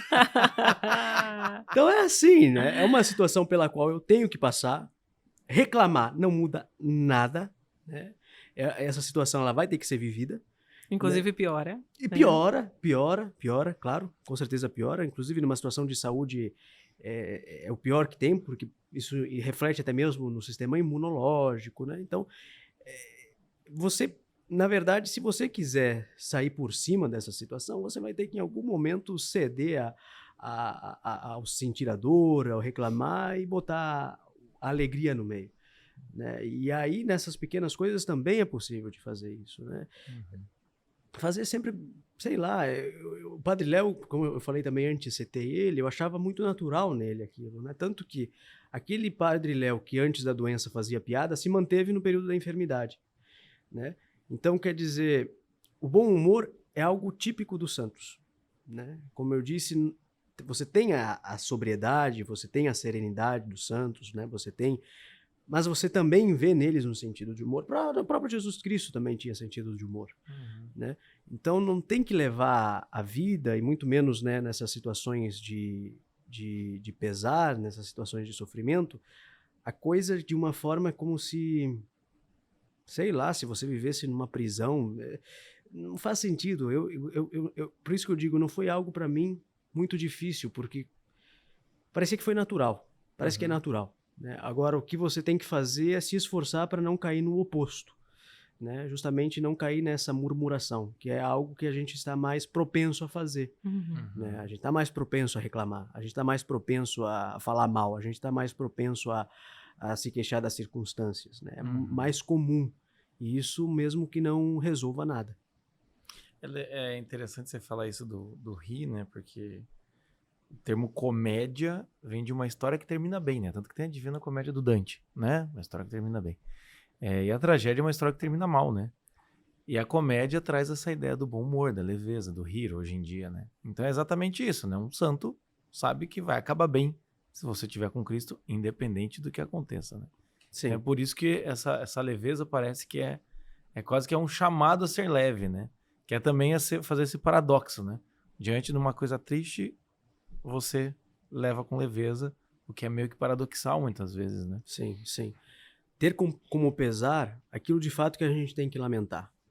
Então, sei lá, a gente tem as nossas falhas, né, os nossos pecados, E isso sim, lamentar por nós termos essa propensão também de ofender a Deus. Mas mesmo nas quedas, as quedas podem ser ocasião de elevação maior, né? Então, poxa, caiu, tem o sacramento da confissão, vai lá e usa dessa queda para subir maior, né? Subir mais, né? E não se permitir rastejar, né? Ficar comendo pó. Né? Nós fomos criados não para mastigar o pó como uma serpente, mas para voarmos como águias, né? E a gente tem que almejar sempre o alto, né? Sempre jogar a coisa para cima. Essa é uma das coisas que, inclusive, eu ouvi bastante dos meus formadores lá no seminário, né? Sempre pensar mais para cima, sempre jogar para o alto, né? Não se conformar com a mediocridade, né? Não se conformar com o pouco. Custa, né? Mas é preciso esse esforço também. E aí as coisas também vão ter um outro sentido mesmo de humor, né? Mesmo de não levar a coisa como um fardo pelo fardo, né? Mas, de fato, como um instrumento para a santificação e, nesse sentido, ser mais do que agradecido a Deus por tudo aquilo que a gente passa, que é para o nosso bem. Maravilha, maravilha. Bem, meu caro Igor, vamos agora para, antes das suas considerações finais, a gente vai fazer uma pergunta aqui para você poder citar 3 livros e 3 filmes que você goste. E o que nós gostaríamos era que tanto o filme ou o livro trouxesse alguma coisa que você acha que não é tão fácil das pessoas terem acesso, a algum livro que você acha muito interessante e que talvez, vamos botar entre aspas, seja um pouco desconhecido. Tá, valendo! Pode parecer um pouco óbvio, os livros. O filme eu vou dar uma caprichada, tá? Mas nos livros... Tá desculpado. Tem dos livros 2 que são mais conhecidos, um nem tanto, né? Justamente dessa questão da vida ordinária, História de uma Alma, de Santa Teresinha, né? E ali aí a gente percebe no exemplo de Santa Teresinha justamente como aproveitar o cotidiano, as pequenas coisas, né? E fazer as coisas por amor a Deus. Aí, aliás, dá para colocar um anexo também, São José Maria Escrivá, também vai pelo mesmo caminho, né? De santificar o cotidiano. Também a imitação de Cristo, né? Aí sim, essa questão interior, né? Essa disposição aí de amar a Deus, de se configurar a Cristo, né? De imitando o seu exemplo, de alguma forma nos assemelharmos a Ele. Mas tem um que eu li recentemente, que justamente toca de uma forma impressionante nessa questão do sofrimento e detalha de uma forma muito tranquila, mas profunda, que é Divinização do Sofrimento, do padre francês Tanqueray. Tá? Ele é um livro que, inclusive, ele discute vários tipos, o porquê do sofrimento, né? Porque todo mundo sofre, vai por essa questão até chegar à vida de Jesus Cristo, né? E a divinização do sofrimento que tem em Jesus Cristo. Nossa Senhora como corredentora, né? E participante desses sofrimentos do Calvário. E também os sofrimentos em nós, membros, né, desse corpo místico. E aí, inclusive, detalha vários sofrimentos que a gente tem, mesmo sofrimentos pequenos, e que podem ser bem aproveitados. Tá? A divinização do sofrimento do padre Tanqueray. E o padre Tanqueray escreveu o Compêndio de Ascética e Mística, né? Ele mesmo. Então esses são os 3 livros, Muito né? rico. História de uma Alma, Imitação Imitação de Cristo e o Divinização do Sofrimento do Tanqueray. Isso. Muito bem. Filmes. Sem precisar comentar muito. Paixão de Cristo. Sempre que for necessário, mesmo que seja para decorar as cenas, para ajudar nas meditações e nas orações. Esse é um filme que não tem como não ver e não repetir. Tem que repetir quantas vezes forem necessárias. É um excelente instrumento de oração. O segundo é A Vida é Bela. É um filme, agora não vou me recordar o ano. É italiano, né? É italiano, O um filme italiano. Acho que é dos anos 80, 90, né? Que é a história de um pai de família que tem muito senso de humor no filme. Então, a primeira parte, na verdade, parece ser uma comédia, né? De um pai de família aí que é judeu, se casa com uma mulher, tem um filho com ela, e depois chega a perseguição nazista, né? E aí o filme ele ganha um drama na segunda parte, mas sempre com essa leveza, né? De um pai que, com também um sentido de humor, procura salvar o filho de todos os horrores, né, que eles estão passando naquele contexto de perseguição. Eles são presos no campo de concentração e aí a história se desenrola. É muito interessante. E tem um filme que eu via muito nos momentos que eu estava um pouco mais para baixo, assim, que é uma comédia italiana também dos anos 60, que é Dom Camillo.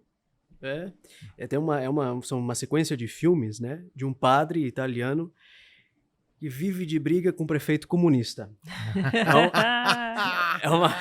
É uma comédia italiana sensacional. E aí, naqueles momentos um pouco mais complicados, a gente botava lá para assistir. Às vezes até no seminário nós assistimos com alguns colegas aí. E é sempre esse arranca-rabo entre o prefeito e o padre, né? O padre anticomunista na veia, o prefeito é comunista, mas no fundo eles se complementam. É bem interessante, é uma comédia bem engraçada, uma comédia italiana.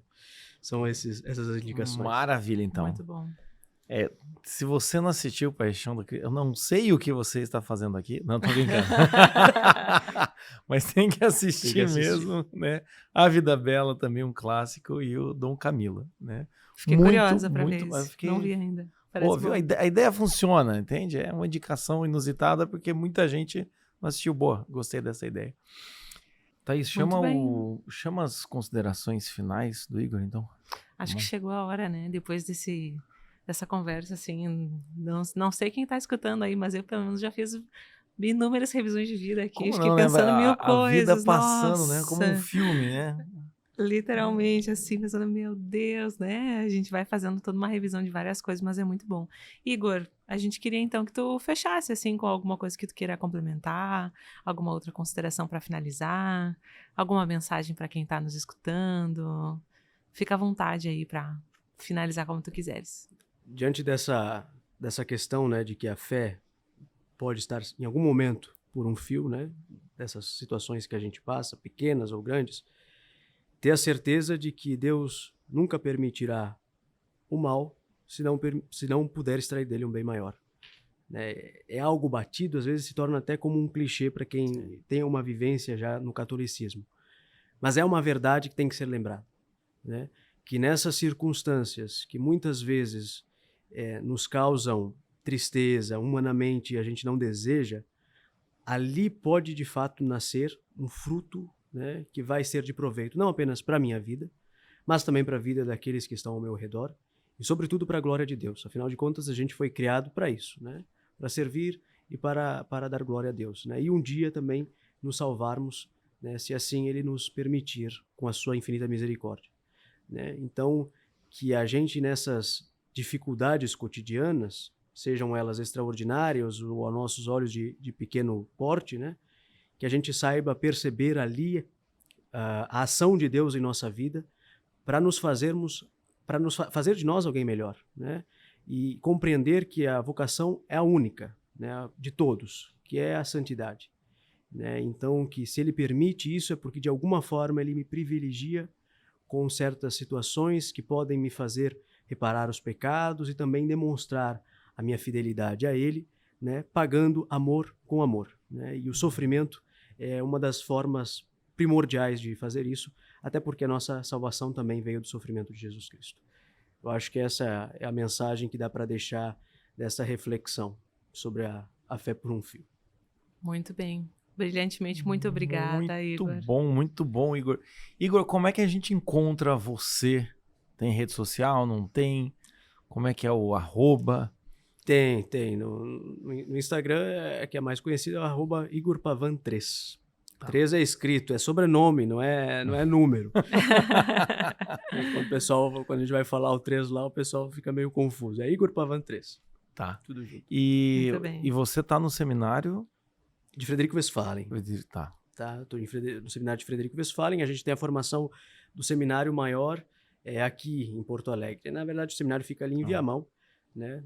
E o seminário maior é aqui, o propedêutico e o menor ficam em Frederico mesmo. Tá. Então a gente tem a nossa formação da filosofia e teologia aqui, e depois de ordenados a gente trabalha lá na nossa diocese. Aliás, mandar um abraço para todos os meus colegas de seminário, os meus formadores, né, o bispo, todos aí. Muito bem. Muito bem, muito bem. Muito obrigado, Igor, por estar conosco aqui nesse episódio do nosso Tertúlia Podcast. Muito obrigado, Thaís, também, por estar aqui mais uma vez em mais um episódio. E encerramos aqui, né? Não é isso? Isso aí, fica o nosso compromisso de oração também, né? Pelo Igor, pelos seminaristas, aí por todos, né? A gente se compromete aí, o pessoal que nos escutou também se compromete aí com a sua oração, com certeza. Aliás, talvez um pedido de oração especial. Boa, Claro. Igor. Boa. Que agora é teu momento, Igor. Vamos fechar com Aproveita. chave de ouro. Não, justamente, a gente falou em determinados momentos, né, sobre o que fazer em situações que a gente perde a esperança nos momentos de sofrimento. E algo que é fundamental é a oração, né, das pessoas por essas pessoas.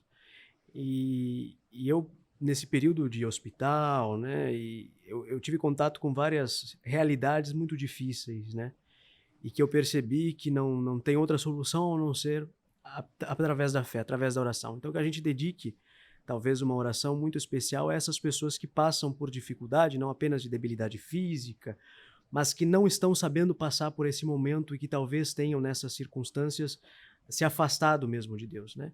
Que com as nossas orações elas encontrem consolo, né, de Nossa Senhora e sobretudo esse olhar misericordioso que é o olhar do crucificado, né, e que possam encontrar sentido também na cruz do Senhor. Eu acho que a oração especial tem que ser por eles mesmos. Amém. Muito bem. Amém. Amém. Não tinha melhor forma de terminar esse podcast. Muito obrigado mais uma vez, Igor. Obrigada, agradeço. Igor. Meu caro Vocês Jota, aí- muito obrigada também pela ilustre companhia. Muito Muito bom, obrigada. muito bom. Seguiremos aqui por mais muitos episódios, né? E vocês aí que estão nos assistindo aí, continue conosco, teremos novidades, né? Estamos só começando, deixe seu like, compartilhe nas suas redes sociais e vamos que vamos. Muito obrigado e até a próxima. Tchau, tchau. Você está cansado de procurar por conteúdos de qualidade e não encontrar? Se sim, conheça a Lumine, onde você não perde tempo procurando e ganha tempo assistindo.